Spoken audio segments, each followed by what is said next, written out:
यदा यदा हि धर्मस्य ओम नमो भगवते वासुदेवाय नारायण नमस्कृत्य नरं चैव नरोत्तमं देवीं सरस्वतीं व्यासं ततो जयमुदीरये नष्टप्रायेषु भद्रेषु नित्यं भागवत सेवया भगवती उत्तम श्लोके भक्तिर्भवति नैष्टिकी कृष्णाय वासुदेवाय देवकी नंदनाय च नंदगोपकुमाराय गोविंदाय नमो नमः। हरे कृष्ण। तो हम लोग पढ़ रहे हैं श्रीमद् भागवतम से स्कंद 5 अध्याय 5 भगवान ऋषभ देव की शिक्षाएं अपने पुत्रों को। तो आज हम इसका इस सेक्शन का समापन करेंगे लगभग, क्योंकि लगभग सारे श्लोक हो चुके हैं और 2-4 श्लोक है बस, उसको आज हम इसको कंप्लीट करेंगे। तो हम अभी टेक्स्ट नंबर 14 पढ़ेंगे। 14 का कर्माशय मृद ग्रंथि बंधम अविद्या साधितम प्रमत्त अविद्या साधितम अप्रमत्त अनेन योगेन यथोपदेशम सम्यग् व्यपोयो परमेत योगा कर्माशयम् हृदय ग्रंथि बंधा कर्माशयम् हृदय ग्रंथि बंधाम मा वेद्या साधित मा प्रमत्ता अविद्या साधितम प्रमत्त अनेन योगेन यथोपदेशम् अनेन योगेन यथोपदेशम् सम्यगवं पोः परमेत योगा। सम्यग् व्यपोयो परमेत योगा। बहुत अच्छी, वेरी नाइस, जय हो। हे पुत्रों, तुम्हें मेरे उपदेश के अनुसार आचरण करना चाहिए। अत्यंत अत्यंत सावधान रहना। इन विधियों से तुम लोग सकर्म अभिलाषा की अविद्या से छूट सकोगे और तुम्हारे हृदय में स्थित बंधन रूपी ग्रंथि पूर्णतया कट जाएगी। तदनंतर और अधिक उन्नति के लिए तुम्हें साधनों का परित्याग कर देना चाहिए, अर्थात तुम्हें मुक्ति क्रिया में ही आसक्त नहीं हो जाना चाहिए। हरे कृष्ण। तो यहाँ पर ऋषभ देव कह रहे हैं कि अब तक मैंने जो उपदेश तुमको दिया, स्पेसिफिकली जो लास्ट हमने पढ़ा, बहुत सारा उपदेश उन्होंने दिया, इन सब का सावधानी पूर्वक पालन कीजिए। यहाँ क्यों बोला गया अत्यंत सावधान? बिकॉज कई बार जब हम इंस्ट्रक्शन फॉलो करते हैं तो भटकने का चांस रहता है, इसलिए वो बार बार अपने पुत्रों को सुनिश्चित कर रहे हैं कि सावधान रहना। और देखोगे बड़ा इंटरेस्टिंगली आगे जाकर के उनके ही एक पुत्र भरत महाराज, जो कि सब में लीडर थे, वो भटक जाते हैं, है ना। वो एक हिरण के आसक्ति में आकर के वो भटक जाते हैं। तो इसीलिए बता रहे सावधान। इसलिए कई बार कहा जाता है ये जो भक्ति का मार्ग है इसमें बहुत सावधानी की दरकार है। थोड़ा इधर तो रुआ तो कई बार ऐसा भी कहते हैं क्षुरस्व धारा, जैसे एक ब्लेड होता है, ब्लेड, जो लोग अभी पुरुष लोग को ज़्यादा इसका अनुभव होगा कि अभी आजकल तो वैसा जिलेट वाला आ गया वो सब, पहले वो ब्लेड को लगाया करते थे, याद है आपको, नाई में। तो थोड़ा सा भी इधर हुआ, मेरे को याद है मैं पहली बार एक ब्रह्मचारी का हेड शेविंग करा था, पहली बार जब मैं आश्रम ज्वाइन किया था। तो समा उधर अभी उनको बहुत हड़बड़ी थी और संजोग से मैं बाथरूम में था, वो कॉमन बाथरूम रहता है आश्रम में सब लोग के लिए। तो बोले प्रभु जी मेरा हेड शेव कर दो। मतलब प्रभु जी मेरे कोई अनुभव नहीं है इसका, मैं आज तक किसी का हेड वेड शेव नहीं किया हूँ। तो आश्रम में कई बार आपको वो काम करने पड़ते जो आप पहले कभी नहीं किए, जैसे टॉयलेट क्लीनिंग, सब कुछ सब सिखाते, क्योंकि वहाँ कोई लेबर और थोड़ी है। तो वो बोले अरे प्लीज कर दो, पूरी प्रोग्राम में जाना है, कोई नहीं है अभी एकदम, मतलब पूरी मेरे को नहीं आता है। बोले बस कुछ नहीं करना आपको, मैं बता रहा हूँ कैसे करना है। अब वो एकदम, और वो सीनियर भी थे मेरे, और वो बैठ गए एकदम वो टेबल पे, और मैं पीछे उनके लेके बैठा हुआ, और वो उस तरह जो होता है ना, पकड़ा दिए मेरे को। बोले देखो ऐसे लगाओ, इसको अभी ऐसे खींचो, ऐसे करो। मेरा हाथ काँप रहा है। मैं बोला अभी ये कुछ कट काट गया बेकार का, मेरे को पड़ेगा यहाँ पर। और मैं जब, सच में मेरे से कट गया, मैं थोड़ा सा जोर से प्रेशर कर दिया, वो ब्लेड था, चक से उसका कटा और खून, अब सिर है थोड़ा खून मेरा तो, मैं बोला प्रभु जी हो गया। बोला हो गया शेविंग, और आधा बाल बचा है अभी। मैं बोला प्रभु जी मेरे से नहीं होगा, मैं भागना। बोला अरे बेवकूफ, पहले आदत कर, वो मैं देख लूंगा, उसको ब्लड को मैं रोक लूंगा, तू पूरा के करके जा। तो बता रहा हूँ, वैसा ही मैं हमेशा याद रहता वो चीजें, क्योंकि भक्ति का मार्ग कभी कभी ऐसा हो जाता है, थोड़ा सा सावधानी हुई कट से लगता है। अब ये कट क्या है, हमारा ईगो को ठेस हो जाता है, या हम डिसमोरलाइज हो जाते हैं, डिस्करेज हो जाते हैं कई बार। तो ये ऐसा मार्ग है, बहुत सावधानी बरतना पड़ता है। तो इसलिए complacence in devotional service is very dangerous for a sadhaka.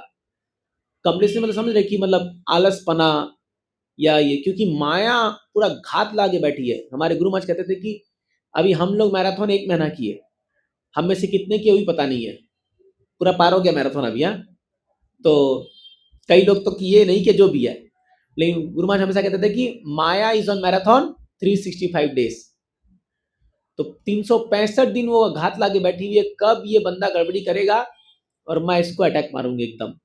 तो इसलिए अगर हम लोग कंप्लेसेंट हो जाएंगे, तो इसीलिए खास करके चलिए अभी तो बाहर जो भी, लेकिन हम जब आश्रम लाइफ में रहते हैं, एक भी दिन हम लोग कंप्लेसेंट नहीं हो सकते कि हम 16 माला नहीं कर रहे हैं, या कुछ शास्त्र नहीं पढ़ रहे हैं, या जो मंगल आरती या अपना दैनिक चरण नहीं कर रहे। एक भी दिन अगर वैसा हुआ तो आप समझिए कि बहुत फिर पूरा मोरल डाउन रहता है भक्ति में। तो इसलिए उसको एकदम हाई रखने के लिए बहुत मेहनत करना पड़ता है। कई बार न चाहते हुए भी आपको मतलब अपने आप को पुश करना पड़ता है। इसलिए तमाल कृष्ण महाराज बोलते थे, our movement is a pushing movement. धक्का मार रहे एक दूसरे को हम लोग, मार रहे कि नहीं मारे, चलो प्रभु आ जाओ, ये माता जी आ रही है कि नहीं प्रोग्राम में, बोले नहीं आज तो मन नहीं है, मतलब अरे आ जाओ कोई बात नहीं। तो ये पुशिंग है, पुश करते हैं। कई बार नहीं करने पर भी पुश करना पड़ता है, थोड़ा थोड़ा धक्का मारते, चलो और आगे करो करो करो करो। हर एक को एक दूसरे को पुश कर रहा है। प्रभुपाद जी कितना पुश किए लोगों को, कितना पुश किए प्रभुपाद जी लोगों को। फिर आज वो लोग करे, यही परंपरा हमारी, पुशिंग परंपरा, धक्का मारते रहो लोगों को, मार मार के भगवत में पहुंचा देंगे एक दिन। तो क्या है, करना पड़ेगा, क्योंकि स्वभावतः इस दुनिया में कोई भी जीवात्मा भक्ति करना नहीं चाहता है स्वभावतः, क्योंकि यहाँ का माहौल ऐसा है कि वो आपको अलाउ ही नहीं करेगा, वो कोई नहीं चाहता वो भक्ति करना। और वही बात ऋषभ हम कह रहे हैं। मैं आपको अगला श्लोक पढ़ के सुनाता हूं, उसका अनुवाद सुनिए वो क्या कह रहे हैं, बहुत इंटरेस्टिंग बात बताते हैं। वो बोलते हैं, यदि किसी मनुष्य को घर लौटने अर्थात ईश्वर के धाम वापस जाने की अभिलाषा हो, तो उसे चाहिए कि वह भगवान के अनुग्रह को जीवन का परम लक्ष्य माने। यदि आपकी इच्छा है भगवत प्राप्ति और भगवत धाम जाने की, यदि वह पिता है, ध्यान से सुनिए, यदि वह पिता है तो अपने पुत्रों को, यदि गुरु है तो अपने शिष्यों को, और यदि राजा है तो अपनी प्रजा को इसी प्रकार शिक्षा दे जैसा कि मैंने उपदेश दिया है। उसे चाहिए कि क्रोध रहित होकर इन्हें शिक्षा देते रहे, भले ही शिष्य, पुत्र अथवा प्रजा उनकी आज्ञा का पालन करने में कभी कभी असमर्थ क्यों न रहे। कर्म मूढ़ों को जो पाप एवं पुण्य कर्मों में लगे रहते हैं, चाहिए कि वे सभी प्रकार से भक्ति में लगे। उन्हें सकाम कर्म से सदैव बचना चाहिए। शिष्य, पुत्र या प्रजा जो दिव्य दृष्टि से रहित हो, उसे कर्म के बंधन में डाला जाए तो भला वह कैसे लाभान्वित होगा। यह अंधे मनुष्य को अंधेरे कुएं तक ले जाने और उसे गिरने देने जैसा है। तो यहाँ बता क्या रहे हैं ऋषभ देव की, एक गुरु, एक पिता और एक राजा, ये तीनों का बड़ा जिम्मेदारी वाला पोस्ट है। और आगे वो जाके और इस पे कठिन बात कहेंगे। ये तीनों लोगों को अपनी जो डिपेंडेंस है, गुरु के लिए शिष्य, पिता के लिए पुत्र या पुत्री, और प्रजा, राजा के लिए प्रजा, इनको बार बार उपदेश देना चाहिए, भले वो बात नहीं माने तो बहुत पेशेंटली। कई बार लोग बात थोड़ी मानते हैं, वो गलती करेंगे, 1000 बार गलती करेंगे, लेकिन हमारा कर्तव्य क्या है, बार बार सिखाते रहो, बार बार। क्या बोल रहे, क्रोध रहित होकर के, डोंट गिव अप। तो हमें छोड़ना नहीं चाहिए, we should not give up. तो इंस्ट्रक्शन देते रहना चाहिए। तो इसीलिए ये एक ऐसा पोजीशन है कि जहां पर कोई दिन, मैंने कई बार देखा है कि इवन प्रभुपाद जी को भी आप देखोगे, अगर आप उनका लीलामृत पढ़ोगे तो कई भक्त लोग प्रभुपाद जी की आज्ञा देने के बाद भी वो लोग फॉलो नहीं करते हैं और छोड़ के चले जाते थे इस मूवमेंट। फिर थोड़े दिन बाद आएंगे मुंह लटका करके, फिर प्रभुपाद जी बोलेंगे ओके कम आ जाओ। ऐसा कई बार ऐसा होगा, आप देखोगे। क्योंकि एक गुरु जो होते हैं वो कभी भी अपने शिष्य को छोड़ते नहीं है, कभी भी नहीं। He can never leave. शिष्य छोड़ के जा सकता है बट गुरु नहीं छोड़ सकते, क्योंकि उन्होंने उसका एग्रीमेंट नहीं बोलेंगे इसको, लेकिन उन्होंने उसका जिम्मेदारी लिया ना पूरा।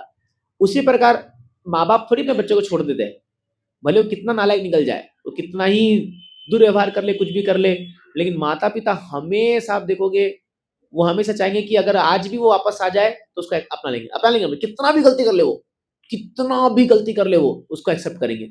वैसे एक जेन्युइन राजा होगा तो अपनी प्रजा को बचाने के लिए जितना भी वो मिस्टेक कर ले वो एक्सेप्ट करेगा। ये एक आदर्श है, ये आदर्श स्थापना करना चाहिए। तो इसीलिए क्या है, यहाँ बता रहे हैं कि जब आप किसी को इंस्ट्रक्ट करो, आपके डिपेंडेंट लोग हैं, तो नेवर गेट डिस्करेज्ड, बार बार उसको सिखाना पड़ेगा। तो इसलिए एक शिक्षक या गुरु जो होता है वो बहुत धैर्य रखना पड़ता है, बहुत धैर्य, बहुत धैर्य। क्योंकि अगर धैर्य नहीं होगा उसके अंदर तो क्या होगा, कोई एक बात नहीं माना तो रिजेक्ट कर देगा, हट निकले यहाँ से। तो we should not become like that. कई बार हम लोग प्रचार करते हैं, जब लोगों को जब लोग काउंसलिंग करते हैं या उनको बताते हैं, तो आपको बहुत पेशेंस रखना पड़ता है, क्योंकि पता है सामने वाला गलती करेगा, बोलने पर भी गलती करेगा। कई बार हमारे साथ ऐसा होता है कि हम लोगों बोले प्रभु ऐसा मत करना, ये बता रहे, ये मत करना चाहना, आप देखो बराबर वो वही काम करके बैठा होगा जो आपने मना किया है। और फिर वो आएगा, प्रभु जी गलती हो गई, अब ये हो गया, बताए क्या करना है आप, तो क्या करोगे। तो समझिए, वैसी पिताजी हैं, बोल के गए बेटा वैकेशन आ रहा है अभी, हाँ पढ़ाई कर लेना, या ये मत करना, इसको मत छेड़ना, ज़्यादा टीवी मत देखना, ये मत देना, वो बराबर वही करेगा जो मना किया गया। लेकिन जब फिर से आएगा तो क्या, what he has to do, क्या करना पड़ेगा उसको, कोई बात नहीं चलो क्या करें। फेल हो गया एक सब्जेक्ट में एक बार में, तो पिताजी का बोले घर से निकल जा, क्या करोगे, निकल जाओगे वापस वहीं आओगे ना, कहाँ जाओगे, है ना। बचपन में मुझे याद है कि हम लोग कई बार बहुत झगड़ते थे ना, तो माँ को बोलते थे कि जा रहा हूँ मैं घर छोड़ करके। आप लोग को भी ऐसा एक्सपीरियंस होगा, कई बार लोग गुस्से में ऐसा बोल देते हैं। तो हम छोटे थे तो हम लोग बोलते थे, एक बार सही में मैं निकल गया था ऐसे, बोला बहुत बकवास हो, क्या हम लोग जी नहीं सकते क्या बाहर। पास में एक 2 रुपया था खाली, गया वहां से पार्ले जी का बिस्किट खरीदा, बोला आज मैं यही खा के सोऊंगा। तो माँ भी देख रही, हाँ बेटा खा ले खा ले। अब भूख लगेगी ना, जैसी डिनर का टाइम हुआ तो मैं आसपास मंडराने लग गया। उनको पता कहाँ जाएगा ये, समझिए बच्चे होते हैं, बुद्धि उस समय वैसी रहती है। तो मुझे उस दिन समझ में आया कि अरे भाई वी आर सो डिपेंडेंट, कहाँ जाएंगे हम लोग, कहाँ जाएंगे। तो उसी प्रकार क्या होता है कि कई बार आप देखोगे सिचुएशन ऐसी आती है, अरे वो बच्चा को छोड़िए, कई बार बूढ़े लोग भी, घर में झगड़ा हो जाएगा, मेरी कोई इज्जत नहीं है इस घर में, मैं जा रहा हूँ छोड़ करके। कई बार मंदिर में ऐसा आ जाता है, आपको पता नहीं, कई बार लोग सुबह सुबह आते बोलते हैं प्रभु जी कोई ठिकाना है यहाँ पर, तो बोला बताइए क्या हो गया। नहीं मैं कंटाल गया अपने घर से, पूरा बकवास एकदम ये। तो मैं बोला आपने पहले भागवतम क्लास कभी सुना नहीं, और सुना भी होगा तो आप उसको सीरियसली लिए नहीं, अब प्रॉब्लम आ गई। तो हम लोग अरेंजमेंट कर भी देते हैं, कई 2-3 लोग, आप पता है जब मैं न्यू भक्ति इंचार्ज बना था, मेरे अंडर 50-50 साल के लोग आए थे, न्यू भक्त बन के यहाँ पर। 56 का एक एज था, एक 64 था, ऐसे 2-3 दिन वो रुकेंगे, फिर बोलेंगे मन नहीं लग रहा है। मैं क्या हो गया, जो भी हो मेरे ही तो बच्चे हैं ना, मेरे ही तो लोग हैं ना। तो ये क्या होता है, ये है शमशान वैराग्य बोलते हैं इसको, थोड़ा देरी का वैराग्य आ जाता है, क्योंकि उसमें स्थिति ऐसी बनी है, जैसी माइंड कम डाउन होगा सब आ जाते हैं। इतना आसान नहीं है ये, इसलिए कई बार लोग सोचते हैं कि वो बहुत ही बिरले लोग निकलते हैं जो रियली एक बार घर छोड़ दिया तो छोड़ दिया, मुड़ के देखते नहीं है। बहुत ही बिरले लोग निकलेंगे ऐसे, बाकी लोग के लिए बहुत मुश्किल है, इतना आसान नहीं होता। पॉइंट ये बता रहा हूँ, इसलिए क्या है, one has to learn to tolerate. आपको सीखना ही पड़ेगा इस दुनिया में सहनशील होना। नहीं सीखोगे तो बहुत बुरा हालत होगा। तो सीखना ही पड़ेगा, कोई भी हो, चाहे आप आश्रम में आ जाओ, चाहे गृहस्थ जीवन में रहो, चाहे वानप्रस्थ में रहो, चाहे सन्यासी भी रहो, सीखना ही पड़ेगा, सीखना पड़ेगा। अब कई बार जो लोग आपको लग रहा होगा सन्यासी लोग कोई टेंशन नहीं आ रही, उनको जाके पूछो। अभी जो लोग गुरु बनते हैं उनके शिष्य लोग, आपको पता नहीं क्या क्या मैटर सॉल्व करना पड़ता है उन लोग को बैठ बैठ करके, क्योंकि ले दे के सब उनके ही सिर पे आएगा ना। कि जो भी कुछ गड़बड़ करेगा शिष्य, तो किसको आके बोलेंगे? गुरु को बोलेंगे ना आकर के, अरे क्या कर तुम, क्या तुम्हारा ये शिष्य है, बोलेंगे ना लोग।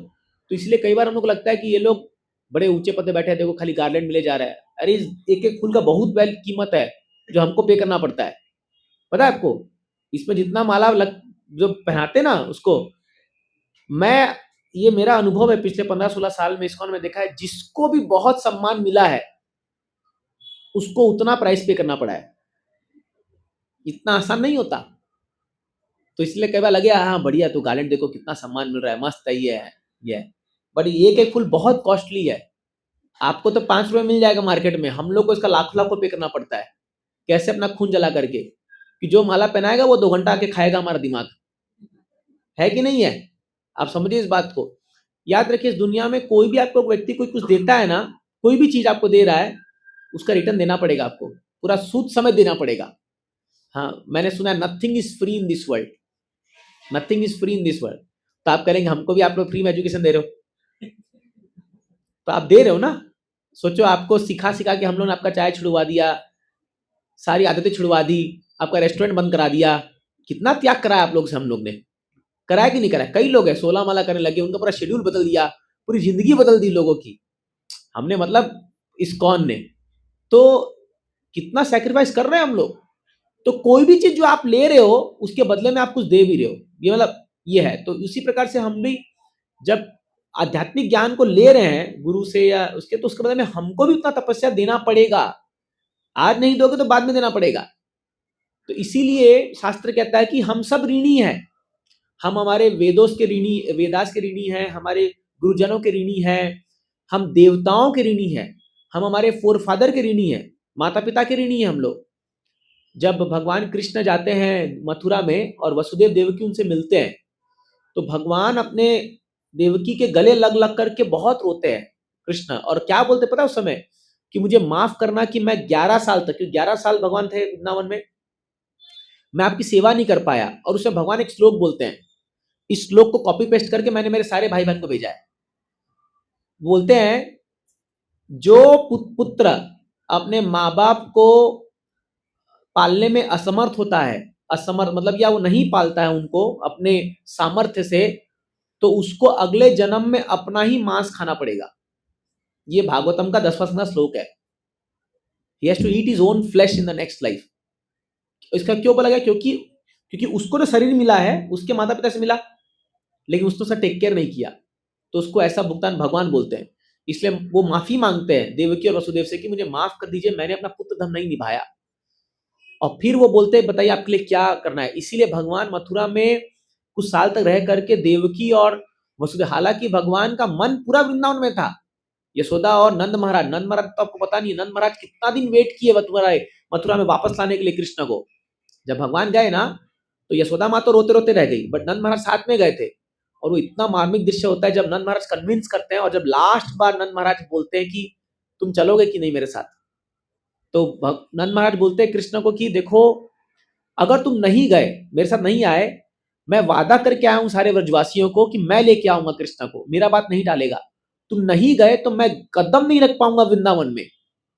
लेकिन भगवान मानते नहीं है। जैसे भगवान राम नहीं मानते, भरत माँ के बाद मानते नहीं भगवान। क्यों नहीं मानते? क्योंकि भगवान को यहाँ ये भी माँ बाप को संभालना है। इनको भी तो 11 साल इन्होंने वेट किया है, देवकी और वसुदेव ने। ये टॉपिक अलग है, बट पॉइंट क्या है कि वहां पर भगवान बोलते हैं उनको कि जो पुत्र इसमें नाकाम होता है उसको बहुत सहना पड़ेगा आगे जाकर के। तो अभी मैं कुछ दिन पहले ही मैं सोचा था कि कितने सारे ओल्ड एज होम खुल रखे हैं यहाँ पर हमारे मुंबई में ही, और कितने ऐसे माँ बाप को हम लोग जब देखते हैं तो मुझे समझ आता है कि क्या होगा जिन लोगों ने इनको यहाँ ओल्ड एज में छोड़ के गए हैं, या जो आपको तो पता ही क्या हो रहा है समाज में। बट उनको कौन समझाएगा ये बात? ये मूर्ख लोग सोच रहे हैं कि हमारा लाइफ है, हमारा ये वो बढ़िया ये है। हाँ, और क्यों? क्योंकि अभी मैं परसों एक जगह गया था, तो अ, एक ट्रीटमेंट प्लान के लिए मैं कहीं गया था और मैं वहाँ देखा बहुत ऐसे ओल्ड एज लोगों को, जो लोग वहाँ पर हैं और वो लोग ऐसे रह रहे कर रहे हैं, तो मेरे को बहुत थॉट्स आ रहा था कि अगर समय रहते हम लोग अगर अपने माँ बाप की सेवा नहीं किए या कुछ व्यवस्था नहीं की उनके लिए, तो बाद में कितना रिग्रेट होगा, कितना रिग्रेट होगा। एक मेरे साथ एक डिवोटी गया था, साथ में उनको लेके गया था, तो हम लोग पूरा ट्रेन में बहुत बात कर जा रहे थे, तो मुझे बता रहा था कि उसके कंधे पर उसकी माँ ने शरीर छोड़ा था 2 साल पहले, और वो बोला कि प्रभु जी, जब मेरी मदर को बीमारी हुई थी तो मेरे को कुछ होश नहीं था। He was just 10-12 years old, 13 years old, और उनके पिता ने कहा कि बेटा अब तेरे को ही संभालना पड़ेगा। तो वो बता रहा था कि आ, वो हॉस्पिटल में यहाँ पर था और उसको 8 घंटा खड़ा रहना पड़ा था लाइन में, खाली नंबर आने के लिए हॉस्पिटल में, 8 घंटा। तो बोला कि मुझे लगा था कि मैं छोटा सा लड़का था, लेकिन मुझे लग रहा था कि अभी नंबर आ जाए, अभी नंबर आ जाए, करते करते मैं 8 घंटा कांस्टेंट खड़ा रहा, मैं कुछ खाया पिया कुछ नहीं, और 8 घंटे बाद मैं ब्रेक डाउन हो गया वहां पर, मतलब आई स्टार्टेड क्राइंग कि क्या है ये जिंदगी ऐसा करके। तो मुझे वो बहुत शेयर करा था बहुत चीजें, बट वो एक चीज बोला कि प्रभु जी, मुझे आज ये गम नहीं है कि मैंने मेरे माँ का सेवा नहीं किया, मुझे ये बोल रहा था वो बात। तो बोला कि मुझे बहुत सुकून है कि मैंने पूरा प्रयास किया, उनके लिए सब कुछ किया, और बाद और यही बात वसुदेव भी बोलते हैं, जब कंस से देवकी को कंस माने जा रहे थे ना, तो वसुदेव वहां पर एक बात बोलते हैं कि आपको अपना पूरा प्रयास करना चाहिए, किसी व्यक्ति को कोई बीमारी हुआ है कुछ हुआ है तो बचाने का आपने सारा प्रयास कर लिया, और उसके बाद अगर आप वो नहीं मान रहा है या वो नहीं हुआ, आप नहीं बचा पाए, आपका कोई दोष नहीं है उसमें फिर। पर आजकल लोग क्या है, थोड़ा सा भी सहन नहीं करते हैं, घरों में बूढ़े माँ बाप को भी सहन नहीं करते हैं, या वो सोचते हैं कि यार हटाओ इन लोगों, ये लोग हमारे एंजॉयमेंट में एक बाधा है। बहुत ये गंदा कल्चर हमारे देश में आ गया है, पहले ये नहीं था ऐसा चीजें, पहले ऐसा कल्चर नहीं था, पर हमने देखा है कि कैसे सेवा करते हैं, हम तो अपने घर में देखे हम लोगों ने। बट समाउदर ये बहुत बेकार कल्चर आ रहा है धीरे धीरे, यहाँ पर इंडिपेंडेंट लिविंग, और कि इनको हटा दो, ये शास्त्र नहीं कहता इस चीज का, बहुत बड़ा भारी इसका ऋण चुकाना पड़ेगा हम लोग को। इसमें एक ही चीज है जो इस ऋण को चुका सकती है, वो पता क्या है? Pure devotional service. यदि आप भगवान के परम शुभ भक्त बन गए हो, तब आप उस ऋण को चुका सकते हो, अदरवाइज आप चुका नहीं सकते वो ऋण को, जो ऋण आप हम पर, हमारे माँ बाप का है या हमारे पूर्वजों का है। How can you repay them? Only if you become pure devotee. जब आप पूरा शुद्ध भक्त बन चुके हो, तब भगवान आपका पूरा ऋण चुका देंगे, भगवान आपका सारा ऋण। क्योंकि नरसिंह ने बोले ना, त्रिसप्ताह, त्री 21 जनरेशन को तार देता है कोई प्योर डिवोटी बनता है तो। बट अभी हम लोग तो नहीं है प्योर डिवोटी, तो इसलिए till the time we don't become pure devotees, हमें सारे अपने कर्तव्य को निभाना चाहिए, सारे कर्तव्य को। खासकर गृहस्थों के लिए बहुत इंपॉर्टेंट है कि उनके संबंधी जितने भी लोग हैं, हाँ, उनके माता पिता या भाई बहन जो भी है, जहां तक यथा संभव आप जितना कर पाए करना चाहिए। हमें ट्रांसेंडल नहीं बनना चाहिए तुरंत ही कि अभी तो हम भक्त बन गए अब सब छोड़ दो। No, this is not good, शास्त्र नहीं कहता ये चीजें। हमें अपना ड्यूटी निभाना चाहिए till the time we can do, तब तक। बाद में जो जिसकी इच्छा जैसा वो करे तो वो हो सकता है ऐसा। तो यहाँ पर इसे क्यों ये बात बोल रहे हैं कि जो भी लोग लीडर पोजीशन में है, उनको टॉलरेंट होकर के अपने डिपेंडेंट्स लोग को सिखाना चाहिए। वो बार बार गलती करेंगे वो लोग, लेकिन हम लोग को बार बार सिखाना पड़ेगा उनको, बार बार बार बार। तो आप देखो कि श्रील प्रभुपाद जी भी ऐसे ही थे, इतना सहा है उन्होंने अपने भक्तों को, इतना सहा है आप यकीन नहीं मानोगे, इतना सहा है, क्या क्या नहीं सहा है। अफ्रीका में एक बार प्रभुपाद जी थे, अफ्रीका में इतना गरीबी आज भी है, पहले भी था, इतना गरीबी कि कपड़े पहनने के लिए उनके पास वो नहीं था। तो शिला प्रभुपाद जी एक बार वहां गए थे और अपना धोती कुर्ता धो के सुखाए थे बाहर, और आप यकीन नहीं मानोगे, सुबह जब प्रभुपाद जी मंगल आरती में आए तो देखे उनका धोती कुर्ता पहन के एक भक्त बैठा हुआ है। तो प्रभुपाद जी बोलते, one should not wear one spiritual master dhoti kurta अपने गुरु का धोती कुर्ता नहीं पहनना चाहिए। इतना गरीबी था। बस जी प्रभुपाद जी ये क्या लग रहा है, कैसे लोग हैं ये लोग, मतलब।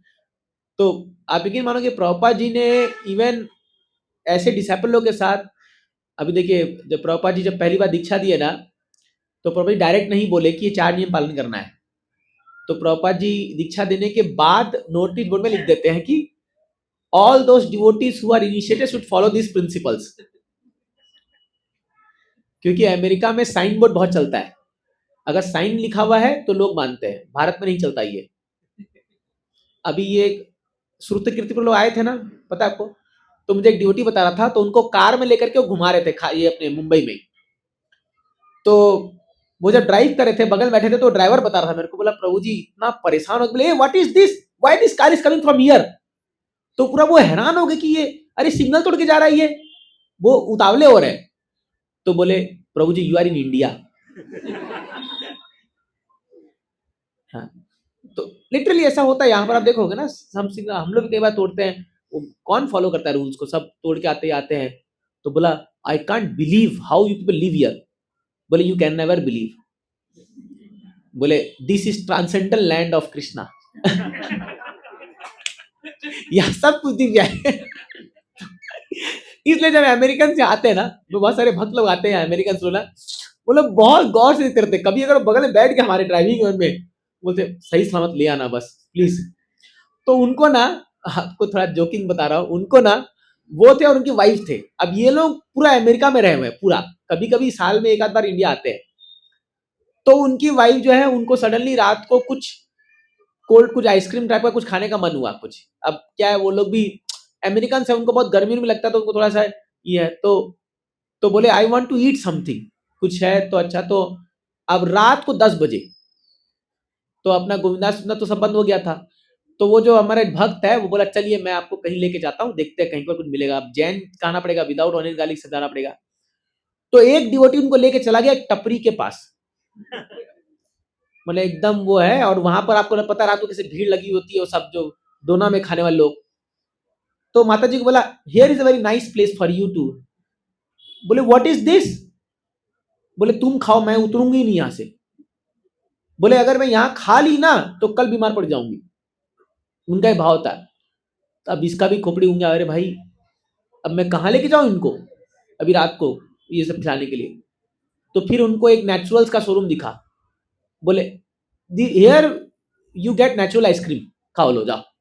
उसको खिला के, मैं एक पॉइंट क्या बोलना चाह रहा हूं कि उनके लिए ये कल्चर में आना और रहना, वो सहन इतना उनको वो लगता है कि पूछो मत। तो वो लोग जो भी करते हैं सोफिस्टिकेट करते हैं, बट उनके लिए एक चीज है कि वो रूल्स अगर एक बार फॉलो करेंगे, अगर लिख दिया गया है, साइन में लिख दिया गया, तो मानेंगे, उसको मानते हैं। तो प्रभुपाद जी बहुत इंटेलिजेंट थे। प्रभुपाद जी ने सीधा गेट के बाहर लिखा, those who are initiated should follow these 4 principles, no meditating, no illicit sex, no gambling, no relaxation। सब बोले तो धोखा हो गया यार, ये तो पता ही नहीं था। हमको तो लगा बढ़िया यज्ञ हो रहा है, हलवा मिलेगा और ये हो गया, ये तो पता ही नहीं था। तो सब लोग थोड़ा सा घबरा गए। तो प्रभुपाद जी जाके पूछे, प्रभुपाद व्हाट इज दिस। बोले यार this is expected from all of you, now you are initiated devotees. अब आप सब भक्त हो गए इनिशिएशन वाले, तो ये, बट प्रभुपाद जी को पता था ये लोग नहीं फॉलो कर पाएंगे। और अगले ही दिन प्रभुपाद जी ऐसी मॉर्निंग वॉक ले बाहर जा रहे थे, देखिए 5 भक्त लोग बगल की टपरी में फूक रहे, और जैसी छुपा सब छुपा के रख दिए। वो लोग ऐसे प्रभुपाद साकड़े। अब प्रभुपाद जी पता चले क्या कर रहे हैं लोग यहाँ पर बैठ करके। प्रभुपाद जी बोले नॉट गुड फॉर यू, ये अच्छा नहीं है आपके लिए। बोले ओके। फिर ये लोग आए, तो फिर बोले, मैं बता रहा हूँ ऐसे करके प्रभुपाद जी ने ट्रेनिंग दिया इन लोगों को, ऐसे करके। इतना सोचिए डिफिकल्ट हुआ होगा प्रभुपाद जी के लिए, इन लोगों को इनकी आदतें छुड़ाने के लिए कितना मुश्किल जाता है इन लोगों के लिए। और ये तो छोड़िए, ये लोग तो बड़े बड़े महापाप टाइप करने वाले लोग हैं लोग। आज इस लड़की के साथ तो कल उसके साथ, तो कल उसका, कैसे तो जानवर से जिंदगी है पूरा। ऐसे ऐसे लोगों को प्रभुपाद जी ने भक्त बनाया है, ऐसे ऐसे लोगों। आप समझिए कितना टॉलरेट किया होगा प्रभुपाद जी ने, आप सोचिए इस बात को, कितना टॉलरेट किया होगा प्रभुपाद जी ने। तो अगर हमें प्रचार करना होता है ना, तो इतना टॉलरेट करना पड़ता है, तब जाके प्रचार कर सकते हैं। अगर आपको प्रचारक बनना है, या you to preach somebody, you to tolerate lot. Simple example, जैसे माँ बाप बच्चे टॉलरेट नहीं करते क्या, रात को वो 1 बजे उसको पॉटी आ जाएगा, उसको 1:30 बजे दूध पीना है, फिर पॉटी आ जाएगा 2:30 बजे। अरे आप सब तो ज्यादा एक्सपीरियंस है सब में। तो समझिए एक बच्चे को जैसे रेस करते हैं, वैसे ही डिवोटीज को भी रेस करना पड़ता है, धीरे धीरे उसकी चेतना को ये करना पड़ता है, धीरे धीरे धीरे धीरे।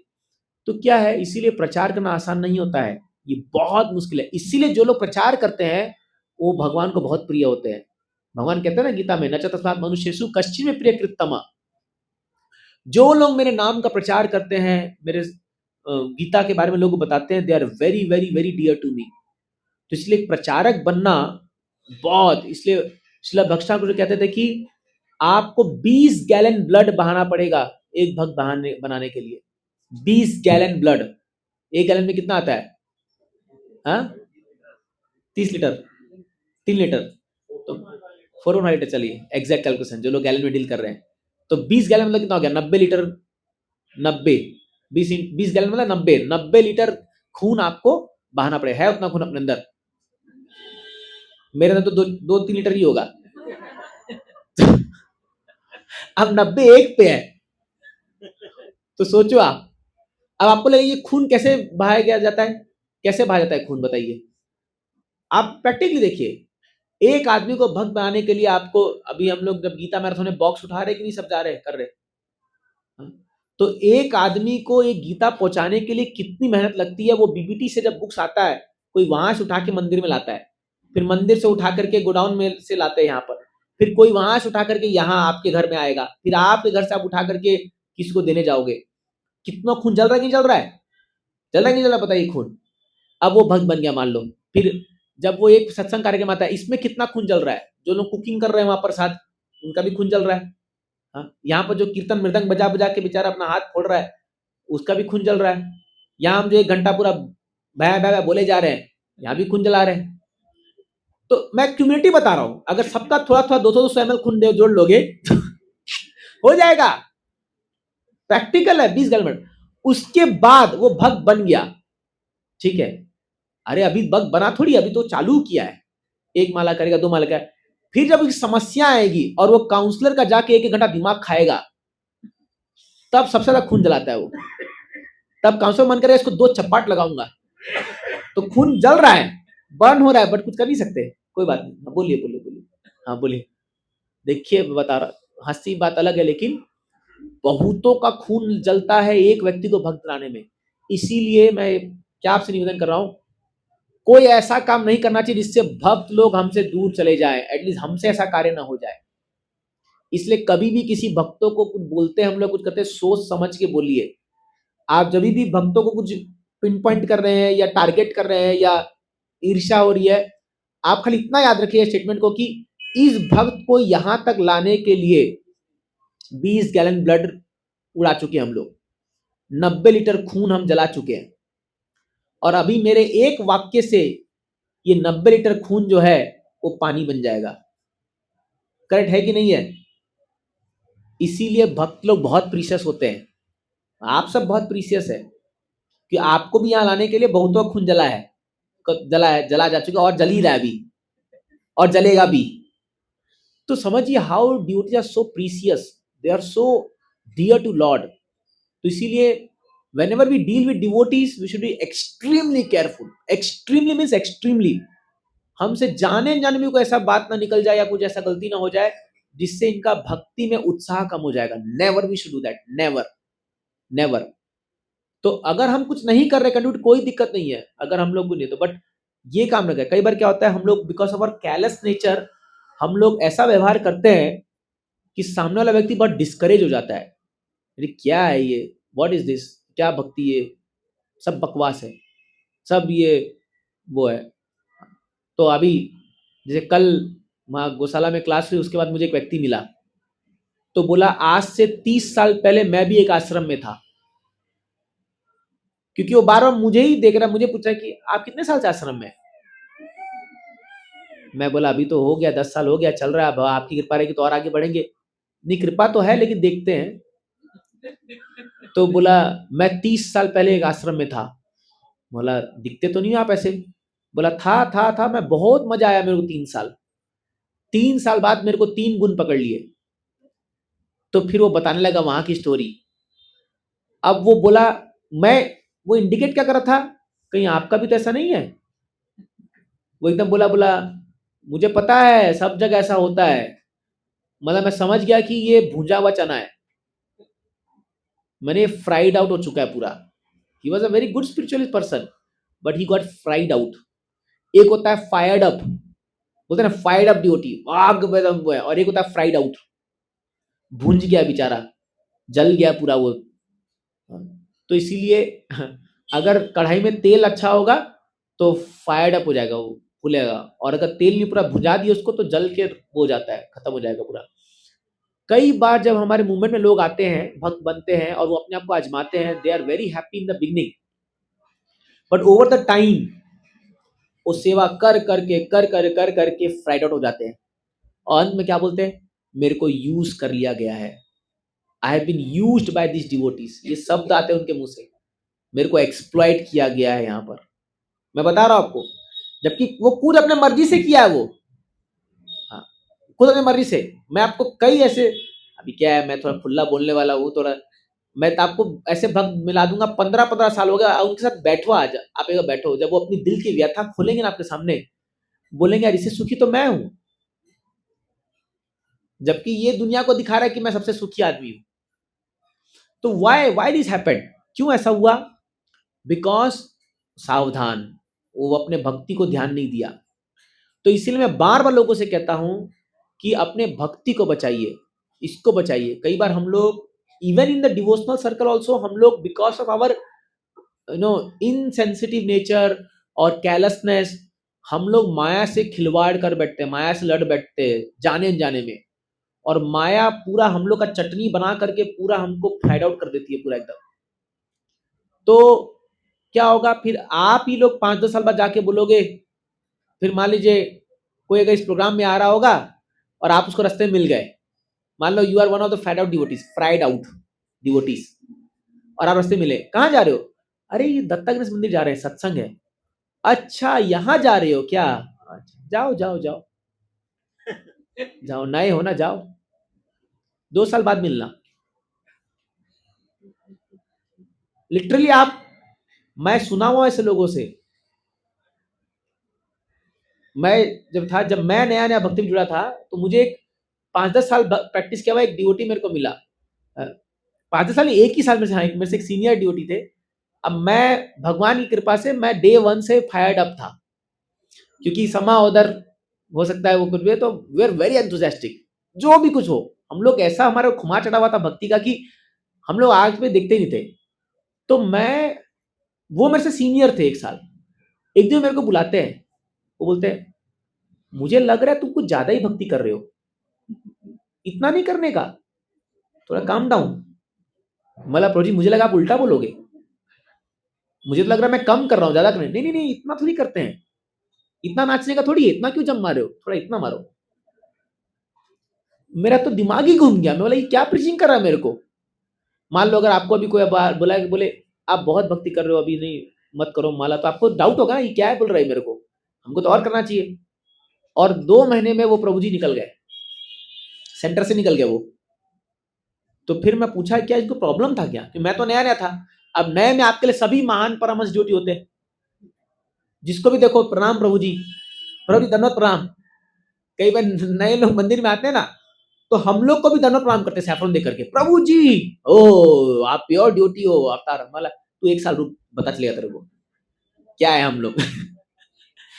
तो क्या होता है, मैं आपको एक बता रहा हूँ, जैसे समय बीतता है ना भक्ति में, हमारे लिए सब कुछ कैजुअल हो जाता है। क्या है ये सैटरडे ठीक है ना, ये सत्संग तो होता ही रहता है, अरे कितना क्लास सुनेंगे, प्रभु जी को देखते बोर हो गए हम लोग, सेम ही बात बोलते रहते हैं खाली। तो समझिए ये कैलसनेस धीरे धीरे आएगा तो आपका भक्ति का रस नहीं बढ़ता है, और फिर शुरू होगा हमारा क्रिटिसिज्म करना, लोगों को दोष निकालना लोगों में, क्योंकि अंदर निरस्ता भरी पड़ी है, अंदर कोई मजा नहीं आ रहा, रस नहीं आ रहा, और उस निरस्ता के कारण क्या होगा, हम तो सूख गए, दूसरे का भी भक्ति सुखा देते हैं हम लोग। सावधान रहिए ऐसे लोगों से, जिनके अंदर भक्ति का रस सूख चुका है, सावधान रहिए इन लोगों से। यही बोला सावधान, जो यह बात शब्द आ रहा है ना, बोलते सावधान रहो ऐसे। इसीलिए रूप गोस्वामी कहते हैं असत संगत त्यागात ही वैष्णवाचार। ये जो हम असत संग बोलते हैं ना, अभी ये बहुत सारे टर्म्स मेरे दिमाग में आ रहे हैं, एनओआई हम लोग पढ़े थे ना, व्हाट इज दैट, भगवान क्या बोलते हैं, सॉरी रूप गोस्वामी, अत्याहार प्रयासश्च प्रजल्पो नियमाग्रह जनसंगश्च लौल्यम च षड्वीर भक्ति विनश्यति। तीसरा श्लोक क्या है, उत्साहान निश्चया धैर्य तत्त कर्म प्रवृत्ता संग त्यागा सतो वृत्ते षड्वीर भक्ति प्रसिद्धति। संग त्यागा, दोनों में संग आ रहा है, एक में आ रहा है जनसंग मत करो, दूसरा में आ रहा है असत्संग त्यागो। तो हम लोग के लिए असत्संग क्या है? ऐसे सो कॉल्ड डिवोटीज लोग का संग करना जो लोग भक्ति में फ्राइड आउट हो चुके हैं, और उनके फ्राइड आउट होने से हमको भी उसका आंच लगेगा, हमको भी। बच के रहिए ऐसे लोगों से। इसलिए जहां आप देखिए क्रिटिसिज्म हो रहा है, भागो। आप किसी भक्त साथ बैठते हो और आप तुरंत वो शुरू हुआ और आप 2-3 वाक्य में समझ जाओगे आपके अभी क्या बोलने वाला है ये, और शुरू किया, तेरे को पता है वो कौन है, ये कौन है, ये कौन है, ये ऐसा क्या है। अगर आप अगर वो कंस्ट्रक्टिव क्रिटिसिज्म नहीं है, अगर वो किसी के भलाई के लिए नहीं है, जो कि नहीं होता 90% टाइम, लीव दैट प्लेस। या बोलो वो बात, देखिए इस आपको मैं बता रहा हूँ, ये बचने के लिए केवल हमें बचना चाहिए। मैंने इस चक्कर में पूरा एक अपना रूम तक चेंज कर दिया था, आश्रम चेंज कर दिया था पूरा, मैं पूरा, क्योंकि हमारा भी एक ऐसा गढ़ बन गया था वहां पर, जब मैं नया नया आया था, कि रात को जब 9 बजे मंदिर बंद होता था, माफ कीजिएगा मैं ओपनली बोलना चीजें, उस रूम में सब बैठते थे 5-6 लोग, और 2 घंटा क्या चलेगा? कृष्ण कथा, गॉसिपिंग, सबकी टांग खींच रहे हैं। आप देखते हो ना, कुछ बैठते चौराहे पे 4-5 लोग ऐसे ही टांग खींचने के लिए, करने के लिए, ये चलने लगा। मैं बोला ये मैं क्या कर रहा हूँ यहाँ पर आकर के? तो मेरे को 2-3 महीना लगा, मैं पूरा कट करके वहां से हट गया। मेरे को बहुत लोग वो किए, लेकिन बोला नहीं, हम लोग का भक्ति का नाश हो जाता है इसमें, बचिए इस चीज से। We have no time to do this all this things. तो इसलिए भक्तों के समाज में जहीं भी आपको लगे कि क्रिटिसिज्म हो रहा है या ये भक्ति के प्रिंसिपल के अलग जा रहा है, हो रहा है, just disconnect your self from that, you have nothing to do with that, आपको कुछ नहीं करना उससे। तो इससे क्या होगा? हम बच जाते हैं। नहीं तो क्या होगा? धीरे धीरे हमारी वो आदत बन जाती है, फिर क्रिटिसाइज करना, ये करना, लोगों में दोष निकालना, और इससे अपराध करते करते क्या होगा? हमारा भक्ति का जो रस है सूख जाता है, ड्राई हो गया पूरा। फिर आपको एक एक माला लगेगा, एक एक पहाड़ समान लगेगा, इतना माला में मन क्यों नहीं लग रहा, इतना टाइम क्यों लग रहा है। वही कथा जो आपको पहले बहुत आनंद देती थी, आज आपको एकदम लगेगी मजा ही नहीं आ रहा कुछ। क्यों? क्योंकि रस ही नहीं है ना, सूख गया है। जैसे गन्ना को चूस लिया गया, कितना और कहां से रस आएगा उसके अंदर, ऑलरेडी निचोड़ चुके हैं उसको पूरा। तो समझिए इस बात को। इसलिए अपने भक्ति की रक्षा करना हमारे हाथ में है, हम सबको बड़ा सावधान रहना होगा। ये इस ऋषभदेव अंतिम में अपने बच्चों को सिखा रहे हैं, be careful, be patient, protect your भक्ति। somehow other by some divine arrangement हम लोग आ तो गए भक्ति में, प्रभुपाद जी के शेल्टर में लोग आ गए, बहुत अच्छी बात है ये, आप बड़े भाग्यशाली है। आपको पता भी नहीं है आप कितने भाग्यशाली है।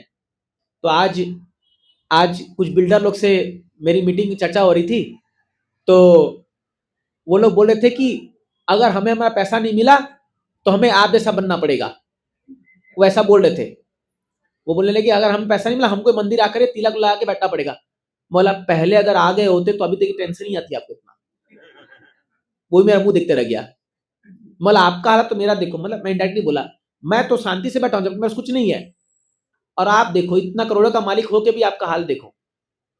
सच है कि नहीं है? तो भ्रम में जी रहे ये लोग। इनको क्या लगता है कि जो लोग मंदिर में बैठे हैं वो लोग को, अरे जो चीज तुम 10 साल बाद इतना कमा के जिस पहुंचोगे, हम लोग आज बिना कमाए वहां बैठे हुए हैं। क्या चाहिए आदमी को? शांति का जिंदगी, आनंद से जिए, कोई टेंशन ना हो सिर पे, मस्त आराम से सोए, आराम से उठे, आराम से हंसते खेलते नाचे कूदे, यही तो चाहिए ना उसको। क्यों करोड़ों कमा रहे लोग? और आप हमारे मंदिर में आके देखो, एक 10th फेल डिवोटी भी जो है, अगर वो 10th फेल हुआ होगा, वो वही चीज प्राप्त कर चुका है, रात को आराम से सोता है 9 बजे उसको पुकारे की नींद आती है एकदम आराम से, कोई टेंशन नहीं उसको। आपको टेंशन होगा कल मेरे पत्नी खाना बनाएगी नहीं बनाएगी, पता नहीं, डाउट होगा अगर गुस्सा हो गई तो। हमको टेंशन नहीं है, खाना आएगा ही आएगा। सच है कि नहीं है बताइए बात? 100% होगा वो चीजें। तो समझिए इस बात को कि हम क्या प्राप्त करना चाह रहे हैं। जो आप चाह रहे हो इतना एंडेवर करके जरूरी नहीं है प्राप्त करना, वो आपको ऑलरेडी अवेलेबल है यहाँ पर। बट कौन समझेगा इस बात को? उनको लगता है कि मैं बस 20-50 साल पूरा मेहनत रगड़ करूंगा, मैं 500 करोड़ का मालिक बन जाऊंगा, तब मैं चैन से बैठूंगा। अरे मैं बोलता हूं, जो 5,000 करोड़ का मालिक है वो चैन से बैठा है क्या? जाके पूछ लो, दिखा लो। माया बैठने नहीं देगी आपको चैन से। हाँ, एक दिन चैन से बैठाएगी आपको चिता पर, जब आपकी चिंता पूरी दूर हो जाएगी, जब वो एक डॉट हट जाएगा चिंता से, तो चिता बन जाएगी। वहीं चैन से आदमी सोता है। माफ कीजिएगा लेकिन सच बोल रहा हूँ ये, वहीं चैन से सोता है वो। बाकी कब चैन से आदमी सोता है बताइए, कब सोता है वो? इतना टेंशन लेके पागल टाइप लोग घूम रहे कर रहे हैं, तो कहाँ है वो चीज? तो ये सब हमारे भागवत में ऑलरेडी बताया गया है। तो समझिए आप वो भाग्यशाली लोग हैं जो ऑलरेडी बहुत सारे समस्याओं को पार कर चुके हो। You are that fortunate souls. कल ही मैं किसी भक्त को कह रहा था कि हम लोग कितने फॉर्चुनेट है कि we have come to devotional service. कितना सुखी जीवन हमारा बन चुका है। बस अब थोड़ा समय का बात है, हम लोग धीरे धीरे भक्ति में लगे रहें। हमें पूरा ये मामला ही खत्म करना है। No more body, no more material world. तो और ये सच्चाई है। और अभी ये लोग जो घूम रहे बाहर में, इनको तो कुछ अक्कल ही नहीं है। भ्रमित है, भ्रमित है। अभी कमा के करेंगे फिर बजाए। जैसे मैं आज एक बढ़िया स्टोरी पढ़ रहा था। एक कीड़ा होता है, कीड़ा, एक कीड़ा को बोलते हैं डंग रोलर। अगर आप सुना होगा डंग रोलर, सुना? डंग रोलर क्या बोलते हैं उसको? गोबर रोला ऐसा करके उसका नाम है। पता नहीं किसने भेजा होगा, व्हाट्सएप में आ जाया था, पता नहीं जो भी है। गोबर, वो क्या करता है, जहां भी वो गाय का गोबर देखेगा वो कीड़ा जाता है और उस गोबर का रोल बनाता है, बॉल बनाता है वो बॉल। अब वो गोबर का बॉल बनाते बनाते बनाते बनाते बहुत बड़ा बॉल बना देता है, ठीक है। और उस गोबर के बॉल को घसीट धक्का मारते मारते मारते अपने बिल तक लेके जाता है, ठीक है।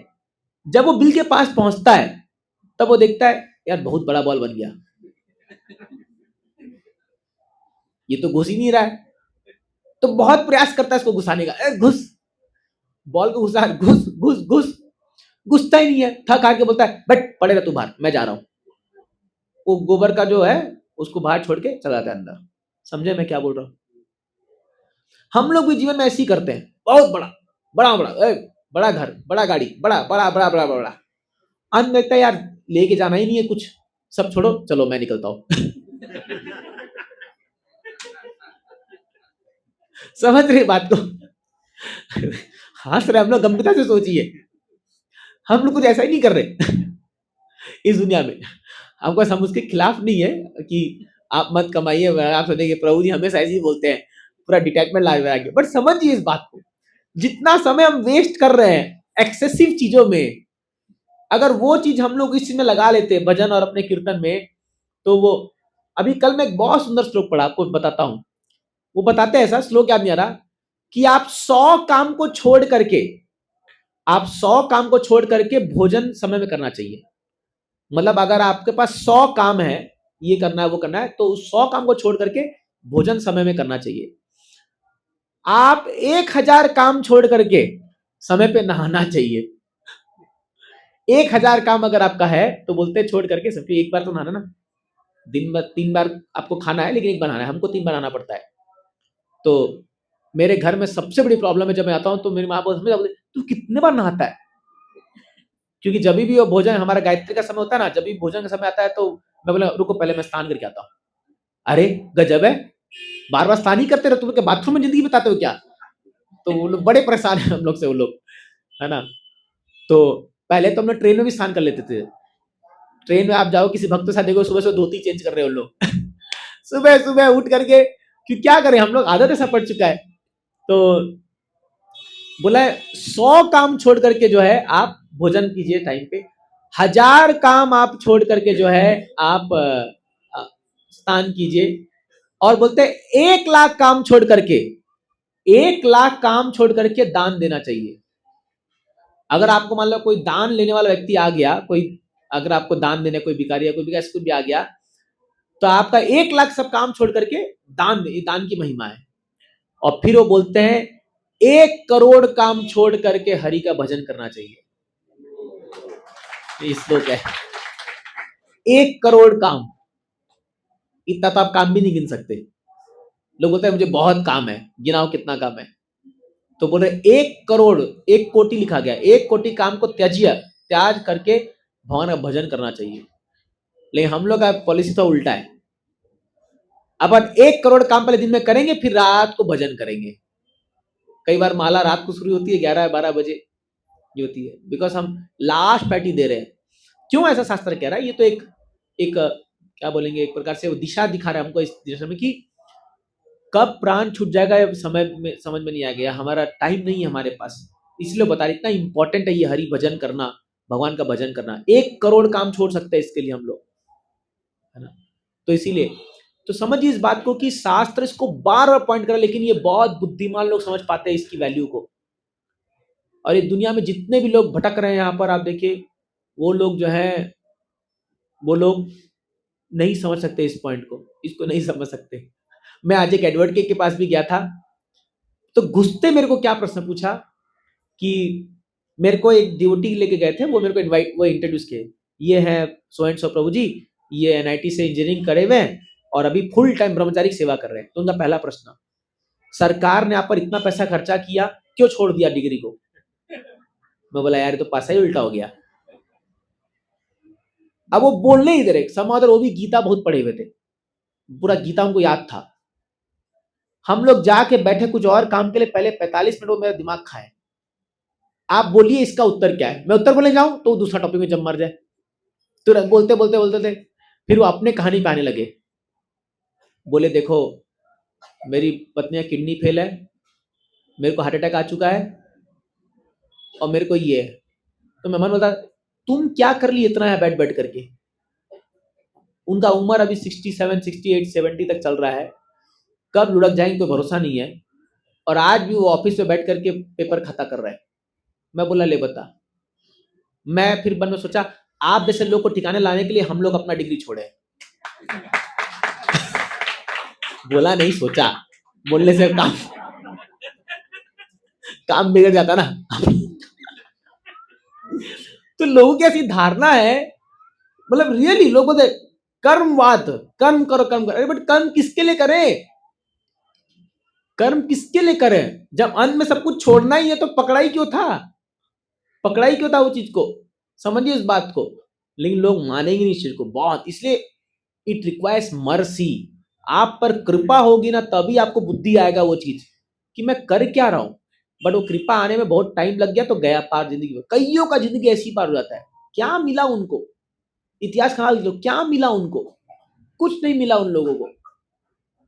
ऐसी उन्होंने मर मर के चले गए। और मैं रियली मतलब कई बार मैं ऐसा सोचता हूँ, बुरा माना, लेकिन अगर हम लोग भक्ति में नहीं आते तो क्या जिंदगी होती हमारी। आई कांट इमेजिन क्या होता हमारा जिंदगी। अभी एक क्लैरिटी है, एक पता है हम कहाँ जा रहे हैं, आगे क्या बढ़ रहे हैं। मृत्यु भी आ गई तो कोई गम नहीं होगा, ऐसा लगे हाँ हमने कुछ तो प्राप्त कर लिया है। पता नहीं, मुझे तो ऐसा फील होता है कि मेरा लाइफ वेस्ट नहीं है। माई लाइफ इज वेरी, मुझे ऐसा लगता है कि मैं मतलब बहुत अच्छा है, वेरी नाइस। सोचो आप, हम लोग जो ये लोग घूम रहे हैं बाहर दुनिया में ऐसी, without any spiritual knowledge, without any, कोई गुरु नहीं इनके ऊपर, कुछ नहीं। ये 1.5 घंटा मेरा दिमाग चाटा ही एडवोकेट। जब मैं बाहर निकला ना, मैं प्रभु जी को बोला, मैं बोला इसको पहले गुरु के पास लेके जाओ। ये पढ़ बहुत लिया है पूरा इधर उधर का शास्त्र ये वो, बट बुद्धि बिल्कुल नहीं है। करना क्या है जीवन में? No knowledge. ज्ञान बहुत है, गीता की इतने श्लोक कोट कर रहा है कि जो अब मेरे को भी नहीं आते थे, बगल बैठा वो तो उनको और नहीं आते थे। वो कल हंस रहे, हाँ ठीक बोल रहे हो, ठीक बोल रहे हो। मतलब समझ में आया क्या बोल रहे हैं? नहीं, मेरे को काम निकालने से मतलब कभी काम पे आएगा पहले वो बताओ। मेरे मैं बोला ये आदमी को एक गुरु की दरकार है। रियली आप उसे, मेरे को पहली बार तो कई बार फील है कि जिनके पास गुरु नहीं है, दिशाहीन लोग है ना, ऐसे ही बैठे हुए, कुछ क्लैरिटी नहीं। कभी मायावाद पे बात कर रहे हैं, कभी भगवान कृष्ण को याद कर रो रहे हैं। बीच में भगवान कृष्ण को याद करके आंखों में आंसू आ गए, फिर बोलते हैं सब ब्रह्म है, मैं भी तो वही हूं, वो भी तो मैं ही हूं। बोला यार ले, सारा बढ़िया मेट कर दिया। अभी इतने अच्छे भाव आ रहे थे, मेरे को भी लगा चलो ये भक्त है। मेरे को लगा लाइन पे आ रहा है, थोड़ा इमोशनल हो रहा है। फिर मैं उसको डायरी और कैलेंडर भी दिया, माला भी लेके गया था भगवान से। तो मैं वही सोचा कि बिकॉज ऑफ लैक ऑफ गुरु, इनको कोई क्लैरिटी नहीं करना कि अपने लाइफ में पूरा। और ऐसे हजारों लोग बैठे हैं इस दुनिया में। आप समझिए हम कितने भाग्यशाली है। प्रभुपाद जी जैसे गुरु के शेल्टर में हम लोग आ गए। क्लैरिटी है, एकदम क्लैरिटी। क्या करना है लिख के देके गए, ये करना है, ऐसे से करो, ये तुम्हारा गोल है, ये डेस्टिनेशन है, ये प्रोसेस है, फॉलो करो। है कि नहीं है बताइए, आपको है कि नहीं है बताइए। तो कितने लोग भटक रहे हैं ऐसी दुनिया में जिनको कुछ नहीं पता है क्या करना है। तो वही मैं बता रहा हूं कि जब हम ऐसे प्रोसेस में आ गए, अब हम लोग को सावधान हो जाना चाहिए। We should not take it for granted. मैं बार बार आपसे कह रहा हूं, ग्रांटेड मत लीजिए। आपको भगवान ऐसा अनुभूति देंगे ना आपको लगेगा कि thank God I am in Krishna consciousness. ये कई बार आपको अनुभूति होगी, कई बार होते हैं। हम लोग अभी वहाँ गुजरात गए थे, हम लोग 2 दिन पहले, हम लोग ट्रेन में खड़े होके आ रहे थे, मैं और वो डिवोटी। सडनली मुझे रियलाइज हुआ जब मैं वो ट्रेन में भीड़ को देखा, वो जब हम लोग जब चढ़े ना, तो कई लोग पता है वो गुजरात से अप डाउन करते हैं मुंबई जॉब के लिए, मैंने यहाँ विरार वलसाड ये सब जगह से 2.5 घंटा हर दिन का उनका। मेरे को बग बोला प्रभु जी आपको पता है ये लोग हर दिन वाले आने जाने लोग हैं। बोले "हैं? हर दिन?" बोला प्रभु जी ऐसी इनकी जिंदगी है। फिर हम लोग उतरे अंधेरी में स्टेशन में, और अंधेरी में मैंने एक दृश्य देखा। आप समझो क्या सा दृश्य होगा, वो जो लोकल आती है और वो, मैं बोला चलो कैब से चलो वापस, दोबारा चढ़ेंगे नहीं इसमें हम लोग। तो मैं बोला ये इनकी जिंदगी है हर दिन की, और इतना रिस्की, बाप रे बाप। मतलब जैसे वो ट्रेन आने वाली है तो ये लोग जैसे ट्रेन को झपट के अपने अंदर संभाल लेंगे, ऐसा कि बस एकदम खड़े। अगर उसमें थोड़ा भी पांव स्लिप हुआ, ये हुआ वो, और जेंट्स तो जेंट्स, लेडीज तो और, मतलब वो लोग भी हालात, बाप रे बाप क्या जिंदगी है। मैं तब उस समय मैं सोचा हम लोग कितने भाग्यशाली है, देखो हाँ, कि we don't have to work like this. ऐसा ये भी एक कृपा है, माफ कीजिए आप लोग, कई लोग ऐसा करते हैं, ऐसे वो काम कर रहे हैं ऐसा, बट क्या लाइफ है उनको, और क्या मिलता है उनको इतना, और दिन भर ऐसा मेहनत करना पड़ता है, दिन भर कर करके, इसलिए वो फ्रस्ट्रेट आता है। इसलिए हम लोग जब ट्रेन में चढ़े ना, तो एक आदमी बैठा हुआ था, तो खाली ये प्रभु जी ने उसको बोला प्रभु जी थोड़ा साइड हो जाइए मेरे लिए, प्रभु जी बैठेंगे। बोला नहीं होऊंगा, मैं उधर से चढ़ के आ रहा हूँ, बैठ के आ रहा हूँ, मैं क्यों साइड हूँ। मैं बोला नहीं रहने दो ठीक है। 1 घंटे बाद स्टेशन आया, उतर के चला गया वो। फिर मैं बेटा बोला देखो 1 घंटे के लिए इतना पकड़ के बैठा था इसको, ये सीट को, मेरा सीट है, मैं इसको अपने मेहनत से प्राप्त किया हूं। कि लड़ झगड़ के अभी बैठा होगा ना वो भी, उनका चेहरा आप देखोगे ना वहां पर, तो आपको फील होगा इनके अंदर का। और मैं समझ गया कि वो पेन है, वो दिन भर का जो काम का थकान और जो फ्रस्ट्रेशन, बॉस का फ्रस्ट्रेशन और ये सब चीजें है, वो निकलता है बाहर। तभी ये लोग जब घर जाते होंगे तो झगड़ा करते होंगे, या वाई पीपल वांट, या 2-4 बाटली लेके जाते होंगे घर, क्यों? क्योंकि वो फ्रस्ट्रेशन है ना दिमाग में। तो क्या सुख है इनके जीवन, बताइए क्या मिला उतना करके। पॉइंट ये है, अगर इनको थोड़ा नॉलेज मिल जाता कि भाई कैसे, कई बार इनको देख के दया भी आती है कि अरे भाई काश अगर ये हमारी बात सुनते तो हम इनको कुछ सिखा पाते, बट कौन सुनेगा हम लोग की बात, वहां पर कोई बिरला ही समझ पाता है इस ज्ञान को। तो आप समझिए ऐसे भीड़ भाड़ दुनिया में हम सब जो है कुछ गिने चुने लोग, हम लोग इस पद पे आ गए हैं कि हम लोग को अपना जीवन का गोल दिख रहा है, हम एक पाथ पे आगे बढ़ रहे हैं और पूरी क्लैरिटी आगे, और बहुत लोग इस पाथ पे चल चुके हैं। महाजनों ये न कथा सपन था, बहुत लोग चल चुके इस पाथ पे, और हम भी इसमें बढ़ रहे हैं। तो डियर डिवोटीज, आप सबसे निवेदन ये है, आप पीछे मत हट जाना, या उतर मत जाना बोगी से, समझ रहे ना। कहीं पर कई बार हो जाता ना कि ए आ गया मेरा स्टेशन, चलो उतरो, पता लगा गाड़ी पार हो गई। अभी नहीं आया, जब स्टेशन आएगा बता देंगे आपको यहाँ उतरना है। आप देखते कई बोलते ना, वो बोल के सोता है प्रभु जी जब ये आएगा तो पता मैं सो रहा हूँ, हाँ तुम सो, हम बता देंगे आपको कहाँ उतरना है। हम लोग ऐसे ही हैं, आराम से सोते रहो स्टेशन में। कौन से ट्रेन में, इस्कॉन की ट्रेन में सोते रहो, आराम से सोते रहो, मतलब जग के बाला करो, ऐसा मतलब इन द सेंस कि आप निश्चिंत होकर के पड़े रहो बस इसमें। जब स्टेशन आएगा बैक टू गॉड, आपको पता, जब आपको क्या बोला है, नमो विष्णु पदाय कृष्ण प्रेष्ठाय भूतले श्रीमते भक्ति वेदांत, ये श्लोक आपको बोलना है। आप देखोगे दरवाजा खुलेगा, प्रभुपाद जी वेलकम करेंगे, आओ बेटा आ जाओ, तुम्हारा होम स्टेशन आ गया, वेलकम बैक टू गॉड। ये होने वाला है, सच में, सच बोल रहा हूं मैं आपको, ये मजाक नहीं, झूठ नहीं बोल रहा, सच बोल रहा हूं मैं आपको, यही होना है। केवल आप, क्योंकि हम जिंदगी भर यही मंत्र कर रहे हैं, सुबह पहले उठते ही हम लोग यही तो नमो विष्णु पदाय, यही तो बोलते हैं मंत्र, प्रभुपाद जी को प्राप्त यही करना है हमको। The last moment also Prabhupada ji को याद करेंगे, प्रभुपाद जी वेलकम करेंगे, आओ बेटा हो गया तुम्हारा काम खत्म, मैंने डन, ये metal world finish for you now. तो तब तक बैठे रहिए ट्रेन में, ट्रेन के अंदर घूमिए फिरिए, उछलिए कूदिए, जो करना है कीजिए, ट्रेन के अंदर कीजिए बट बाहर नहीं। समझ ना, इसलिए इस्कॉन के अंदर है कि जो छलांग मारना है, जो करना है कर लो, जितना कूदा कूदी जब करना कर लो, बाहर नहीं। बाहर जाकोगे कोई खींच लिया ना बाहर, फिर गए, फिर कई जन्म लग जाएंगे हम लोग को। तो इसीलिए ये जो आज कंक्लूजन था इस टॉपिक का, मैं इसलिए यहाँ पर आपको बार बार कह रहा हूँ, द रेयरिटी ऑफ भक्ति इज सो ग्रेट, इतना रेयर है ये डिवोशनल सर्विस मिलना कि इसीलिए आज महाराज भी सुबह बहुत सुंदर क्लास दे रहे थे, प्रबोधानंद महाराज बोल रहे थे, तुल्ययापि न लभ्य स्वर्ग स्वर्ग, एक श्लोक था, इसका मतलब यह है कि हाँ, न पुनर्भव, हाँ हाँ हाँ हाँ, आगे किम उतासिता, अरे बोल, जय हो राधिका माता, सुनिए आज क्लास अच्छा है।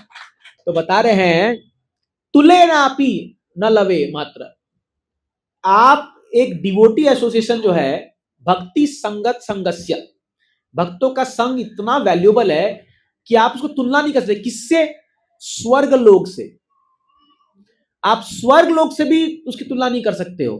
स्वर्ग यहां तो छोड़ो, ये अंबानी का फ्लैट क्या है, कुछ नहीं, स्वर्ग के सामने ये धारावी का स्लम है, समझिए आप। उस स्वर्ग की जो आप देखोगे ना, उनकी जो डिस्क्रिप्शन सुन करके आपके मुंह में पानी आ जाएगा। स्वर्ग लोक का जो वहां का बिल्डिंग और वहां का वो जो, और वो सच्चाई है, कोई झूठ नहीं है वो। तो एक डिवोटी का मोमेंट एसोसिएशन, एक भक्तों का एक लव मात्र संग, लव मतलब क्या होता है, जैसे एक पलक झपकती उसको निमिष बोलते हैं, निमेश। अनिमेश नाम सुना आपने, अनिमेश नाम होता है, निमेश का मतलब होता है एक पलक झपकना। इसका 12वां हिस्सा को एक लव बोलते हैं।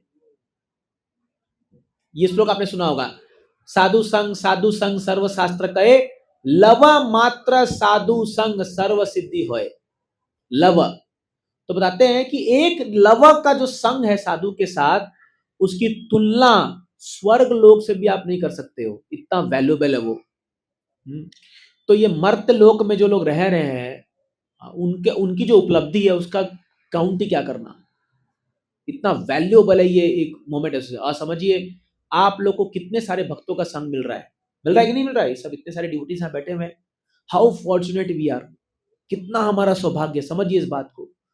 तो we should release this moments की हमें भक्तों का संग मिल रहा है और हमारा जीवन एक बहुत ही अग्रसर मार्ग में चल रहा है। केवल इस एसोसिएशन में रहना है, just be with the devotees, भक्तों के साथ रहिए, कोई अपराध मत कीजिए, बस खाइए पिए कीर्तन कीजिए, नाचिए गाइए, go back to Godhead. बहुत सिंपल है ये, कोई कॉम्प्लिकेशन नहीं है हमारे जीवन में, बट हम कॉम्प्लिकेट बना देते हैं अपने माइंड की वजह से। अपने माइंड इतना रिलीशेबल है, कई बार डिवोटी एसोसिएशन आप देखोगे कि का जो आनंद है वो अद्भुत है, अद्भुत। और ये आप जैसे से आगे बढ़ोगे भक्ति में आपको रिलीज होगा, ये आपको मैं बता रहा हूँ ना, आपको होगा ये चीजें। आप अभी आपके जीवन में बहुत मोमेंट्स ऐसे आएंगे जब आपको फील होगा कि थैंक गॉड मैं अभी तक टिका हुआ हूँ भक्ति में, थैंक गॉड। वो आने से पहले छोड़ के मत चल जाओ।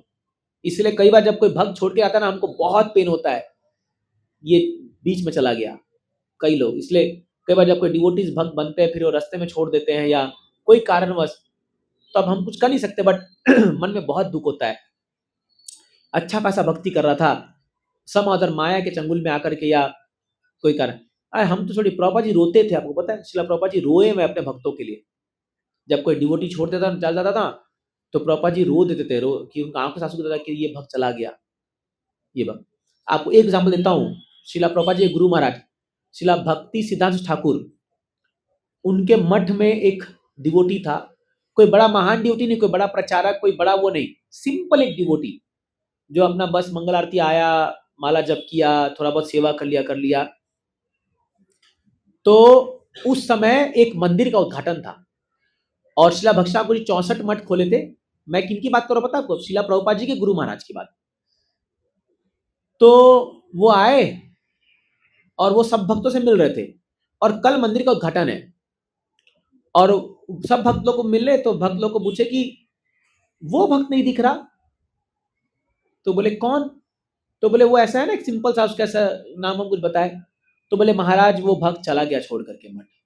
बोले क्यों, बोले उसका झगड़ा उगड़ा हो गया किसी के साथ और अभी वो चला गया है और हमें पता नहीं कहाँ गया। बोले कहाँ गया, हमें पता नहीं कहाँ गया। तो बोले, तो वो बोला छोड़ी ना अभी क्या है, वो इतना इंपॉर्टेंट नहीं था, ज्यादा फंड वंड थोड़ी लाता था, कुछ नहीं, वैसे ही था बस ड्यूटी। तो बोले कि उसको ढूंढ के लाओ। बोले देखिए प्रभुपाद, उनको भी प्रभुपाद बोलते थे, देखिए प्रभुपाद अभी समय नहीं है, कल मंदिर का उद्घाटन है, बड़ा काम है, बड़ा सेवा ही। बोले उद्घाटन नहीं होगा, अगर वो डिवोटी आज शाम तक नहीं आया वापस मठ में तो कल उद्घाटन नहीं होगा। अरे बाप रे बाप, ये तो पूरा हैवी बोल्ट गिर गया उन पर। अब इनमें खलबली मच गई सारे लोग में। तो जो इससे झगड़ा होता उसको डांटे, क्यों तू झगड़ा किया इतना, क्यों तू जो है इसको परेशान किया, क्या वो था। तो फिर ये लोग ढूंढ के पता लगाए कि ये भक्ति में आने से पहले क्या करता था। समाधर उसके रिलेटिव से पता चला कि घड़ी के दुकान में काम करता था वो, एक घड़ी के, सच्ची घटना है, घड़ी के दुकान में। ये लोग कलकत्ता का पूरा घड़ी का दुकान छान मारे, सारे भक्त लोग रात को निकले कहाँ, घड़ी के दुकान देखने के लिए। सारे डिवोटीज पूरे मंदिर के आश्रम वाले सब लोग घड़ी का दुकान ढूंढ रहे, और सही में वो एक घड़ी का दुकान में मिला वो डिवोटी। और उसको अगले दिन सुबह लेके आए हैं भक्षणापुरी के सामने। भक्षणापुरी उसको मतलब उसको थोड़ा सा ब्लेसिंग दे करके प्रसाद महाप्रसाद के लिए बोले क्या प्रॉब्लम हुआ। बोला अरे ये लोग ऐसा ऐसा बोलते हैं, जो भी है हुआ होगा। बोले मैं ऐश्वर्य करता हूँ, तुम यहाँ रहो आराम से, ज्यादा चिंता मत करो, मैं हूँ, तो मत करो। फिर मंदिर का उद्घाटन हुआ। सोचिए आप, ये होते हैं गुरु, गुरु नहीं छोड़ते किसी को। सोचिए, और ऐसा एक नहीं कई उदाहरण है, कई उदाहरण है ऐसा, एक नहीं कई ऐसा। हमें लगता होगा कि अरे ये भक्त इंपॉर्टेंट नहीं है, ये नहीं है, बट आपको पता नहीं गुरु के लिए कितना इंपॉर्टेंट है वो, क्योंकि वो जानते हैं कि वो आगे क्या करने वाला है। करेक्ट है कि नहीं है, समझिए। ऐसा मेरे आंखों के सामने मैं देखा हूं, एक डिवोटी था ब्रह्मचारी, फाइटिंग वाला एकदम, कहीं तो आर्मी से आया था वो, जिसको दे लफाड़ लगा दे वो। ऐसा अट्टा कट्टा शरीर था उनका जब मैं नया नया यहाँ पर आया था, कि मतलब एक भक्त से झगड़ा हुआ, उसका टेटुआ पकड़ लिया था वो ऐसा गला में। बोला अभी तेरे को दिखाता हूँ, तेरे को डायरेक्ट बैक टू बैक भेज रहा हूँ मैं यहीं से। तो हम लोग प्रभु जी भी टाइम है अभी, इसका माला ठीक से होता नहीं है, सोता भी माला में, माला कर ले तो फिर मार देना बाद में। तो नहीं नहीं नहीं, इसका बहुत उसका चल रहा है सारा, तेरे अभी सुनता मैं ही बनाऊंगा तेरे को अभी। उनका स्वभाव भी ऐसा था, आर्मी का ना गरम खून है, कहीं भी कुछ हो फट ले सीधा मार, और डरते थे लोग। बॉडी भी ऐसा था, 20-20 रोटी खाते थे वो, तो शरीर एकदम अट्टा करा था। मैं बना के रखा था उनके साथ एकदम, मैं हमेशा उनके साथ एकदम अच्छा रिलेशन, मतलब कभी काम आएगा ये, कुछ हो गया तो। और सही में ऐसा बोलते प्रभु जी, कुछ कोई भी आपको कुछ बोले ना, मेरे पास आना। देखिए इस्कॉन में सब प्रकार के लोगों से दोस्ती बनानी पड़ती है, आपको बता रहा हूँ, ये भी एक टेक्निक है। तो हमारा अच्छा रिलेशन था बहुत। तो वो बार बार झगड़ा करे, और महाराज आते थे जब बाद में, और कंप्लेन आती थी महाराज झगड़ा हो रहा है, ये कर रहा है कर रहा है। 5 बार मंदिर से निकाल चुके थे उसको, 5 बार निकाले, फिर आ जाता था वो करके ऐसा करके। तो एक बार महाराज उसको बुलाए, हम लोग भी थे वहां पर, महाराज बोले देखो, तो वो बोला महाराज मेरे को इस्कॉन नहीं रहना है, मेरे को ये लोग लायक ही नहीं है इसके, इसे तो आर्मी फील्ड था मस्त, थोड़ा हाथ तो गर्म होता था मारपीट करके। यहाँ तो ये सब बच्चे लोग हैं एकदम, एक तो छू दो तो रोने लग जाते हैं। ऐसा। तो बोले देखो तुम भक्त बनने आए हो, हाँ ये सब प्रवृत्ति छोड़ दो अभी, हाँ तुम भक्त बन रहे हो। बोला नहीं नहीं महाराज मेरे को नहीं रहना है। महाराज क्या बोलते हैं, मैं तुम्हारा पिता हूं। महाराज बोले उसको, हाँ तो बोले तुमको यहाँ नहीं रहना, कौन से मंदिर में रहता तो बताओ। इस्कॉन में अभी 1000 के दर, कहाँ रहना बोलो, वहां का लेटर लिख के देता हूँ। महाराज तो जीबीसी है बोलेंगे, लेकिन महाराज को पता जहां जाएगा ये वही आदत थोड़ी जाएगी। लेकिन महाराज उसको मैं देखा अंत तक उसको पूरा महाराज सपोर्ट किए थे, पूरा पूरा करके। अभी कई ड्यूटी है वो कहीं पर है, लेकिन मैं देखा महाराज, हम लोग मैंने जो मैनेजमेंट था बोला निकालो इसको, नहीं चाहिए हमको, महाराज निकाले नहीं। लेकिन हाँ हाँ हाँ, मत बोलना कौन है, पता चला फिर। तो समझिए मैं बता रहा हूँ, निकाले नहीं महाराज उनको, महाराज निकाले नहीं उनको भी। तो अरे मेरे साथ भी ऐसा इंसिडेंट हुआ था एक बार, जब मैं नया नया आया था तो मैं न्यू भक्त इंचार्ज था, तो एक कोई सिरफरा पागल आदमी न्यू भक्त बन के आ गया मंदिर में। अभी क्या कहे भाई, इस्कॉन में लोग बिना ट्रेनिंग ऐसे आ जाते हैं। तो इतना पागल था वो कि एक बार वो मेरे पर अटैक किया था, मेरा कंठी वाला तोड़ दिया था ऐसा, वो भी रात का 9 बज रहा था, और मैं न्यू भक्त का इंचार्ज था। ये सब न्यू भक्त लोग जो थे रात को मंदिर क्लीनिंग करके आ रहे थे, एकदम 2016-17 की बात है ये। तो क्या हुआ, मैं जस्ट आश्रम में आया, पुराने आश्रम में, नया वाला नहीं। और ये एकदम गुस्से में आया और बोला प्रभु जी आपके वजह से ऐसा हुआ, ये हुआ, सीधा अटैक किया मेरा यहाँ पर, और ये कंठी तोड़ दिया, कंठी बिखर गया नीचे, और यहाँ पर मेरे को स्क्रैच आ गया था। उतने में ही सारे न्यू भक्त की टोली आ गई अंदर, और ये लोग बोले तूने प्रभु जी को छू दिया। तो बाकी सब जो भक्त लोग थे वो बोले देखो कोई बात नहीं। मैं बोला कोई बात नहीं, कोई बात नहीं, क्या है, चलो मन तो मेरा तो मारो इसको पकड़ के, लेकिन लेकिन क्योंकि मैं उस समय नया नया था, लेकिन मैं बोला भाई खुद खड़ा रहेगा। और शुरू हो गया, 5 लोग मिल करके उसको चोट कुटाई किए वहीं पर मेरे आंखों के सामने। किसी की हिम्मत नहीं बाहर निकलने की। सारे लोग रात को वैसे ही, ये लोग पूरे गर्म जोश में थे एकदम, पूरा क्लीनिंग करके आए थे एकदम, दे दमादम बहुत मारे उसको, बहुत मारे। हमारे प्रेसिडेंट भी अंदर आ गए, बोले क्या, और मतलब प्रोजेक्ट मेरे कंट्रोल के बाहर चला गया, ये मैं कुछ नहीं कर सकता, अब इसमें आप संभालो, ही करो। तो फिर था वो बंदा रात भर जो है बाहर घूमते रहा। आज भी अगर आप उसको मिलोगे ना, बोलेगे मैं कोई भी इस्कॉन जाऊंगा, खारगर नहीं जाऊंगा। अगर खारगर गया भी तो वो आश्रम के पास नहीं जाऊंगा। वो उसका भय घुस गया इसके अंदर, इतना उसको जो है वो पिटाई किया। लेकिन फिर भी उसको जो है फिर नेक्स्ट दिन महाराज आए, मरने के बाद। अब मेरी कोई गलती नहीं है इसमें, लेकिन मुझे बुलाया गया कि मैं इंचार्ज था। तो महाराज बोले क्या मैटर हुआ? बोला महाराज मैं क्या करूं, ये आया अननेसेसरी, ये मेरे पे अटैक किया, फिर ये सब लोग थे, जाहिर सी बात है ये लोग इसको पीटेंगे पकड़ के। महाराज बोले इनको ट्रेनिंग दो, लेकिन मार पीट के नहीं देना चाहिए। मतलब महाराज ये तो अनायास हो गया। तो मैं बता रहा हूं ऐसे अखाड़े हमने कई बार देखे, कई बार देखे।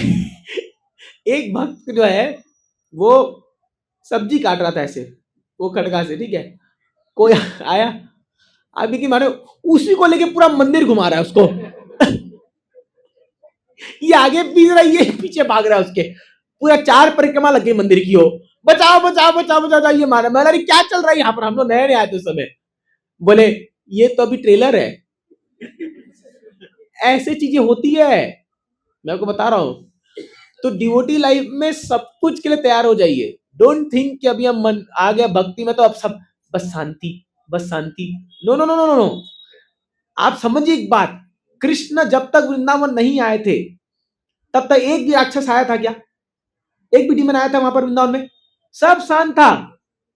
जैसे ही कृष्ण आए, लेते ही आए दिन, ब्रेकफास्ट में एक डीमन, लंच में एक, डिनर में एक। जीना मुश्किल हो रखा है लोगों का, वृंदावन वासियों का। यही तो है कृष्णा कॉन्शियसनेस। तो अभी भगवान आपकी जिंदगी में है, उथल पुथल होगा, चिंता मत, होगा, सहन करो, आगे बढ़ो। ये आपको बता दिया, आगे आप बुद्धिमान हो। तो डोंट एक्सपेक्ट कि लाइफ बहुत स्मूथ चलनी चाहिए, अब कोई टेंशन नहीं आएगा मेरी जिंदगी में, सब कुछ अपने आप हो जाएगा, ऐसा नहीं होगा। हमको स्ट्रगल करना ही पड़ेगा। ये मटेरियल वर्ल्ड है, ये भौतिक दुनिया है, हर आदमी स्ट्रगल कर रहा है, हर आदमी कर रहा है और करना पड़ेगा। लेकिन बेस्ट चीज क्या है? हमारे साथ कृष्ण हमेशा मौजूद है, ये बेस्ट चीज है। हमारे साथ गुरु कृष्ण भक्त लोग हैं, तो ये स्ट्रगल आसान हो जाएगी। अगर हम लोग सब साथ में चल रहे हैं तो हमारे साथ एक सपोर्ट है। दुनिया में आदमी अकेला स्ट्रगल कर रहा है, आप जाके पूछ लो, भले उसके परिवार में 15-20 लोग होंगे, बट अकेला रात को चिंता में सोता होगा। करेक्ट है, कोई सुनने वाला नहीं है। सच बोल रहा हूँ नहीं बोल रहा हूँ? बट यहाँ ऐसा नहीं है। हमारे डिवोटीज लोग हैं, जो एटलीस्ट कुछ लोग तो होंगे जो हमारे लिए सहानुभूति रखते हैं, हमसे प्रेम करते हैं, और वह तो दिस इज आवर एडवांटेज। तो बने रहिए, चलते रहिए साथ साथ में, अपनी में नैया पार लग जाएगी। ठीक है, हरि बोल, थैंक यू। समय हो गया। तो ऋषभ देव महाराज के टीचिंग्स जो है आज हम समापन कर रहे हैं। लगभग 5-6 क्लास में पढ़ चुके हैं इसको। आप घर में जाके श्लोक पढ़ लीजिएगा। अगले सप्ताह से हम कुछ नया टॉपिक अब स्टार्ट करेंगे भागवतम का। तो आपको ये सीक्वेंस अच्छा लग रहा है भागवतम के एक एक प्रसंग? Should we go like this only? पक्का? ठीक है, तो अच्छा इस प्रकार आप भागवतम, जैसे हमने कपिल मुनि पढ़ा, ऋषभ देव पढ़ा, अभी कोई और एक शिक्षा पकड़ लेंगे कहीं से और उसको पढ़ेंगे अच्छे से, तो आपको एक आइडिया पड़ जाएगा भागवतम में कहाँ पर क्या क्या चीजें हैं। तो आपको बड़ा अच्छा लगेगा उससे। कोई प्रश्न है किसी का? यस यस प्रोजी दीजिए।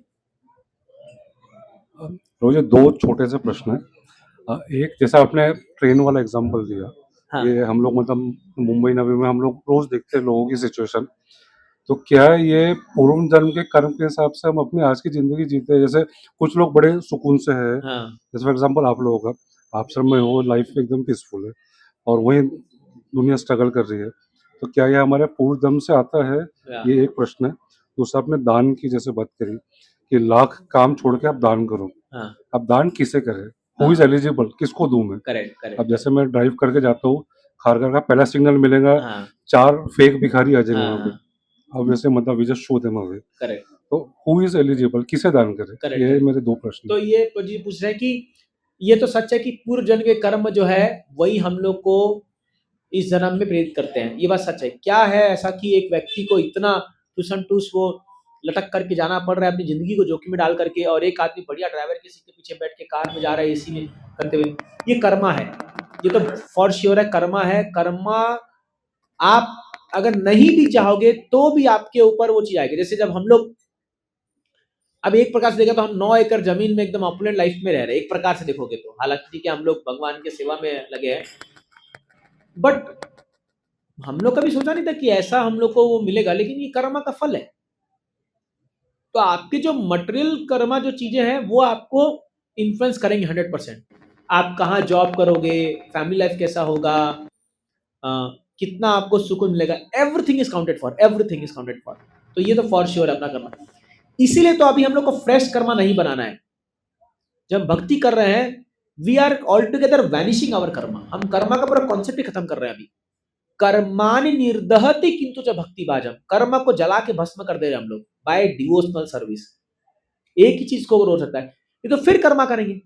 अभी मान लीजिए कोई लटक करके जा रहा है 2 घंटा ऐसे रिस्क करके, वो पैसा कमा के लग रहा है, कर क्या रहा है वो? फिर तो वही कर्मा बना रहा है, फिर वही वो इंद्र तिथि में लगा हुआ है, फिर फ्रेश कर्मा बना रहा है, फिर वही जीवन मिलेगा उसको वैसे थोड़ा ऊपर नीचे, बस दैट्स ऑल। तो ये तो पहला चीज। दूसरा दान के बारे में, दान देने के लिए भगवान 18वें अध्याय में बहुत बोलते हैं कि किसको दान देना चाहिए। तो 3 प्रकार के दान भगवान बोलते हैं, सत्वगुण में दान, रजोगुण में दान, तमोगुण में दान। तो तमोगुण में दान दिया हुआ जो दान है वो कैसा दान आपको बता रहा हूं।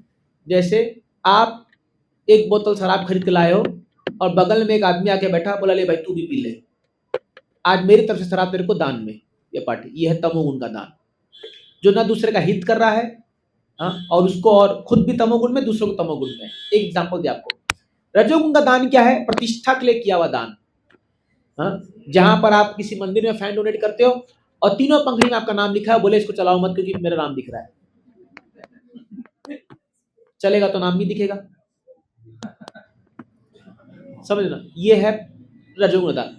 सत्वगुण का दान क्या है? जो एक सही समय पे, भगवान बोलते हैं सही समय पे, सही प्लेस पे, सही व्यक्ति को दिया हुआ दान। श्रीला प्रभुपाद जी कहते हैं इसके एग्जाम्पल में कि अगर आप कृष्ण भक्ति का प्रचार करने के लिए दान देते हो, that is the best donation you can give. ये प्रभुपाद जी कहते हैं। अब आप दिमाग लगाइए भी कैसे प्रचार के लिए हम दान दे सकते हैं, हम कर सकते हैं। जैसे अभी विद्यादान हम लोग दे रहे हैं, अगर सही में वो चीज होती है तो अगर आपके प्रयास से किसी व्यक्ति को कृष्ण भक्ति करने का मौका मिल रहा है, that is the best donation we can give. तो for devotees we recommend this only, कि आप लोग जो दान कर रहे हो, जो आप लोग कर रहे हो already, that is the best thing you are doing, because वही अल्टीमेट चीज है। हमारे दान से, हमारे धन से, या ये अब दान भी कई प्रकार के होते हैं। एक समय का दान होता है, कभी कभी जहां पैसा काम नहीं आएगा वहां समय काम आ जाता है। जैसे आपका 2 मिनट का समय किसी व्यक्ति के लिए 2 करोड़ से भी बड़ा हो सकता है। करेक्ट। मान लीजिए कोई आदमी सुसाइड करने जा रहा है और आपने, कई बार हमारे साथ ऐसा हुआ है कि कई बार लोग आते हैं बहुत डिप्रेस होते हैं, बस 15 मिनट उनसे बात कर लो और उनका पूरा जिंदगी बन जाता है। होता है कि नहीं होता है? कई बार ऐसा होता है। तो इसलिए कई बार समय का दान दिया हुआ भी बहुत, आजकल ये दान की बहुत जरूरी है। मैं एक एग्जांपल दिया था, पता नहीं यहाँ क्या भागवतम में, कि जापान में एक आदमी है जो साल में $80,000 कितना कमाता है, पता है क्या करके? टाइम दे करके। वो क्या काम किया कर रहा है, इतने लोनली है लोग वहां पर कि कॉल करते हैं, भाई मेरे पास आधा घंटा मेरे साथ खाली बातचीत कर लो, और वो फोन बताया यस स्टार्ट, बोलो। आधा घंटा बात किए, फोन कट, 9 पैसा कमा रहे लोग। बोला अच्छा जॉब है यार। लेकिन वो आदमी तो सक्षम होना चाहिए। अपन आधा घंटा बात कर लेंगे तो हेडेक हो जाएगा, बीपी शुगर हो जाएगा, उनका टेंशन कौन झेलेगा इतना। तो समझिए बात को कि समय भी बहुत इंपॉर्टेंट चीज है जो हम लोगों को देते हैं। आजकल लोगों के पास वो नहीं है, पैसा भले हो। तो इसलिए दान कई प्रकार का है, इस पे ग्रंथ लिखी गई है। मेरा मन है कि कभी मैं इस दान पर चर्चा करूं क्योंकि यही तुम्हारा बिजनेस है। लेकिन इस पे भी क्लाथा होनी चाहिए कि कैसे दान देना चाहिए। रूप गोस्वामी बताते हैं, रूप गोस्वामी बोलते हैं कि दान देने की विधि में 50%, अभी मैं बोलूंगा तो आपको थोड़ा सा लगेगा, 50% of your income should directly go to Krishna conscious activities. 50%। अब वो 50% में क्या आता है, इसका मतलब नहीं कि 50% गया और मंदिर में हुंडी में डाल के आ गया, ऐसा नहीं।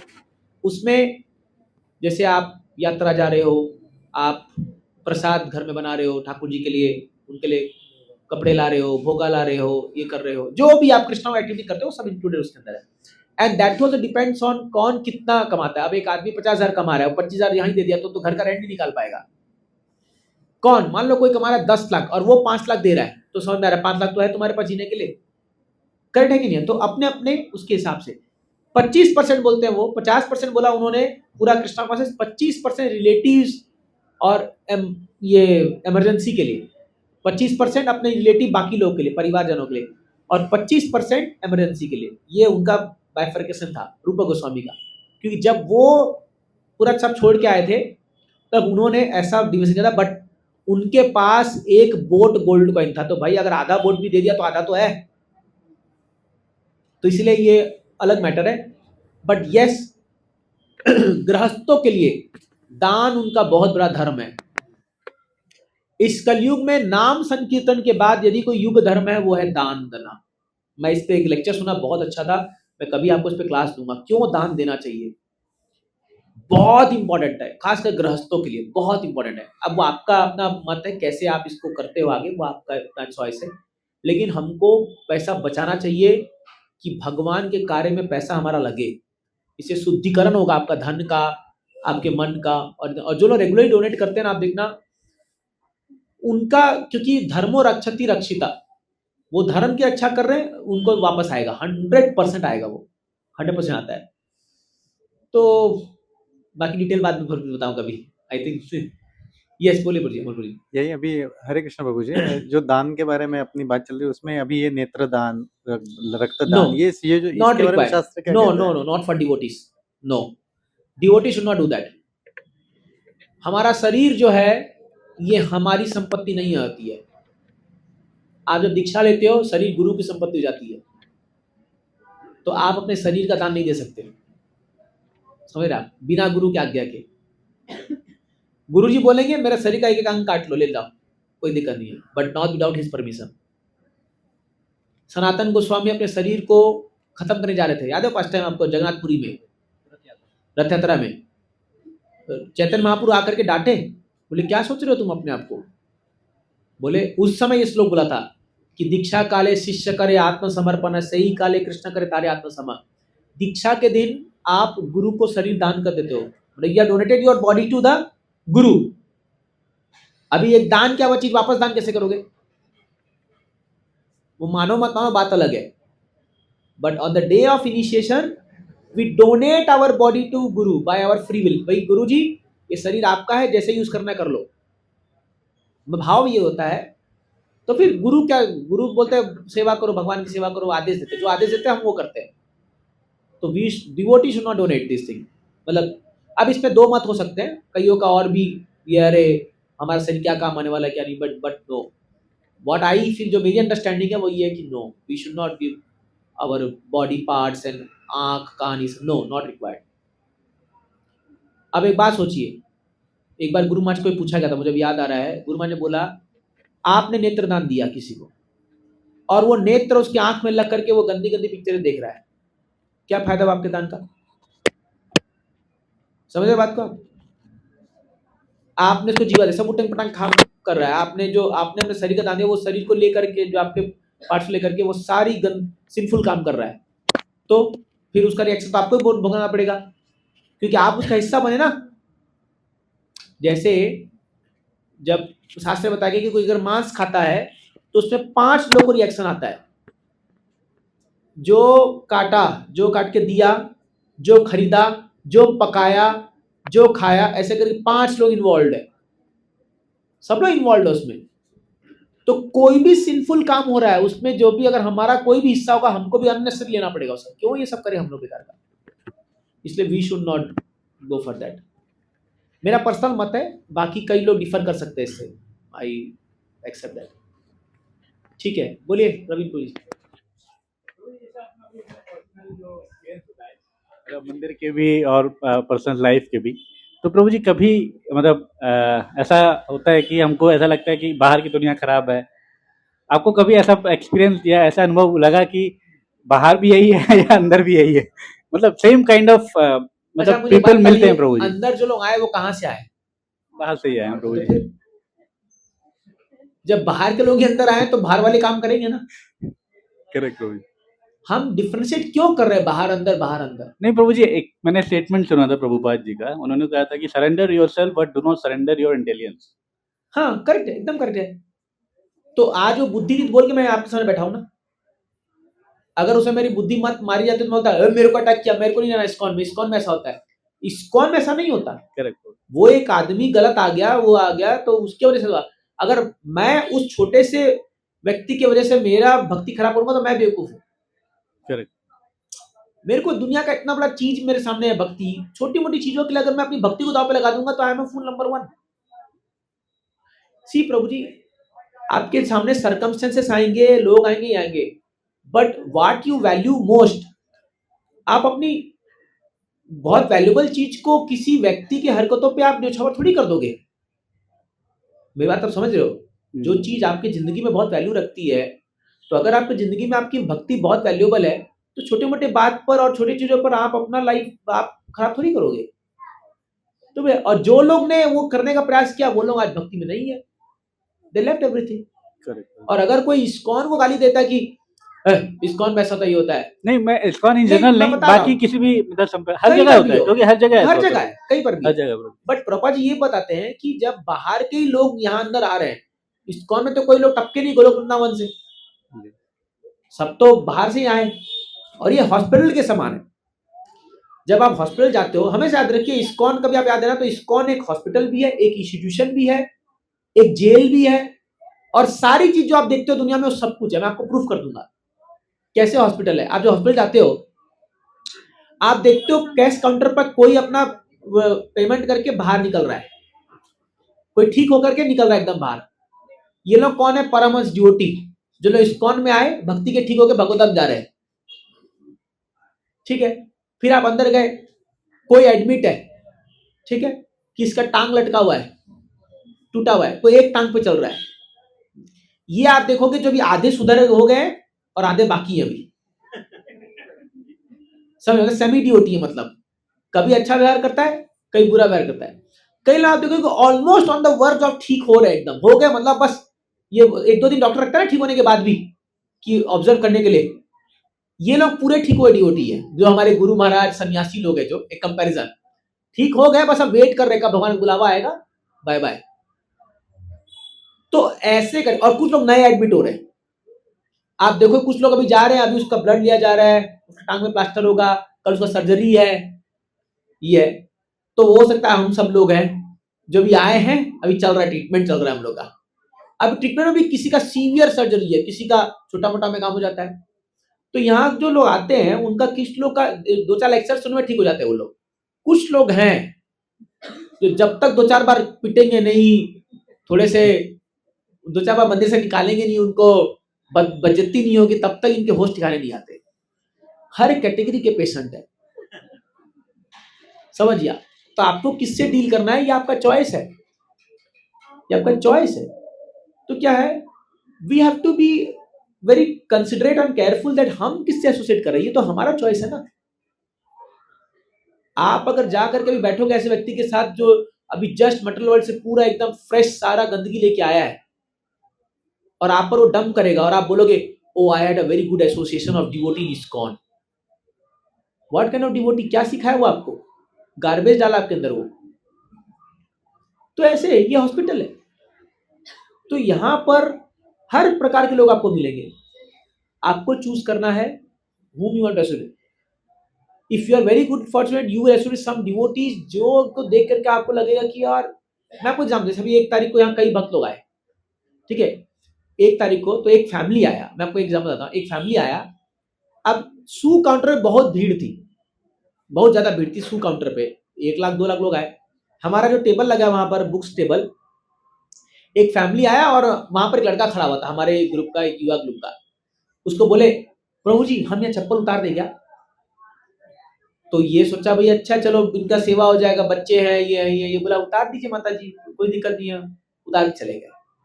अब इतनी पब्लिक है, इतनी भीड़ है, इसका भी सेवा सिर्फ चेंज हुआ, ये हुआ, ये लोग आए, चप्पल गायब, चप्पल गायब। अब इसमें किसकी गलती है? इसकी तो गलती नहीं है भाई। ये लोग हंगामा मचा है, बोले कौन है तुम्हारा इंचार्ज, कौन है इंचार्ज? तो मैं ही था, लेकिन मैं बाहर था, अच्छा हुआ नहीं था वहां पर। तो इतना हंगामा मचा, इतना हंगामा मचा, इतना हंगामा मचा, तुम्हारा इस्कॉन ऐसा है, ये चप्पल तुम सुरक्षा ऐसा दे। तो बोला अरे भाई चप्पल स्टैंड बाहर है, ये चप्पल स्टैंड थोड़ी है। नहीं नहीं, तुमको मैंने बोल के गया था। वो लोग क्या बोल रहे, क्यों तुमने हाँ बोला कि यहाँ डाल उतार दीजिए, दे क्लेमिंग, क्यों तुमने हाँ बोला यहाँ उतार दीजिए। अब तुमने हाँ बोला, अब तुम ला के दो चप्पल को। वो बोला गजब है यार, ये तो अच्छी मुश्किल है लोगों। 2 घंटा बर्बाद किया उसका, वो पूरा पकड़ के रखी थी उसको, वो कि जब तक चप्पल नहीं मिला तो छोड़ेंगे नहीं तुमको। मैंने ये बोला पकड़े, मेरे क्या जा रहा है, पढ़ रहे हो तुम यहाँ पर। तो मेंटालिटी सोचिए उन लोगों की। अरे एक तो तुमको हेल्प किया कि चप्पल वहां तुमको दिया, तुम ही पूछे उससे, लेकिन उसके सिर पर चढ़ गए वो लोग। तो वो लोग पूरा गाली वाली बक के गए, बेकार है, कोई मैनेजमेंट नहीं है, ये है एंटन, ये है।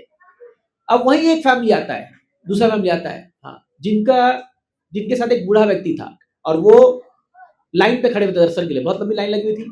तो हमारे एक भक्त ने क्या किया, वो लाइन लगी हुई और हमारे ही काउंटर के सामने से लाइन जा रही थी, वो बूढ़े व्यक्ति को देख करके अपना चेयर दे दिया, अपना चेयर उठा करके सेम स्टॉल में बोला प्रभु जी अभी तो लाइन टाइम लगेगा, दर्शन खुलने वाला, आप यहाँ आराम से बैठिए।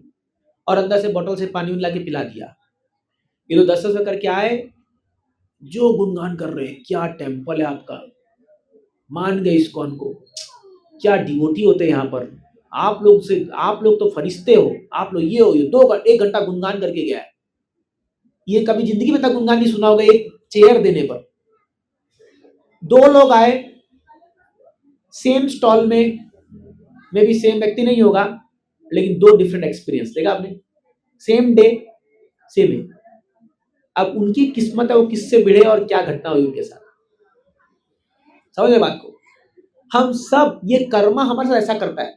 आपका कर्मा हो कि आप भी मंदिर जाओगे, कोई और भी मंदिर जाएगा, बट आपका अगर कर्मा बहुत अच्छा है, या मतलब आपका स्कृति बहुत अच्छा है, आपको ऐसे व्यक्ति से मुलाकात होगी जो आपका जिंदगी बदल देगा, और किसी के ऐसे से मुलाकात हो जाएगी जो और गर्त में डुबो देगा। यही तो काम करता है हमारा कर्मा, हमारा पुण्य कर्मा, यहीं पर काम आ जाता है हमारा।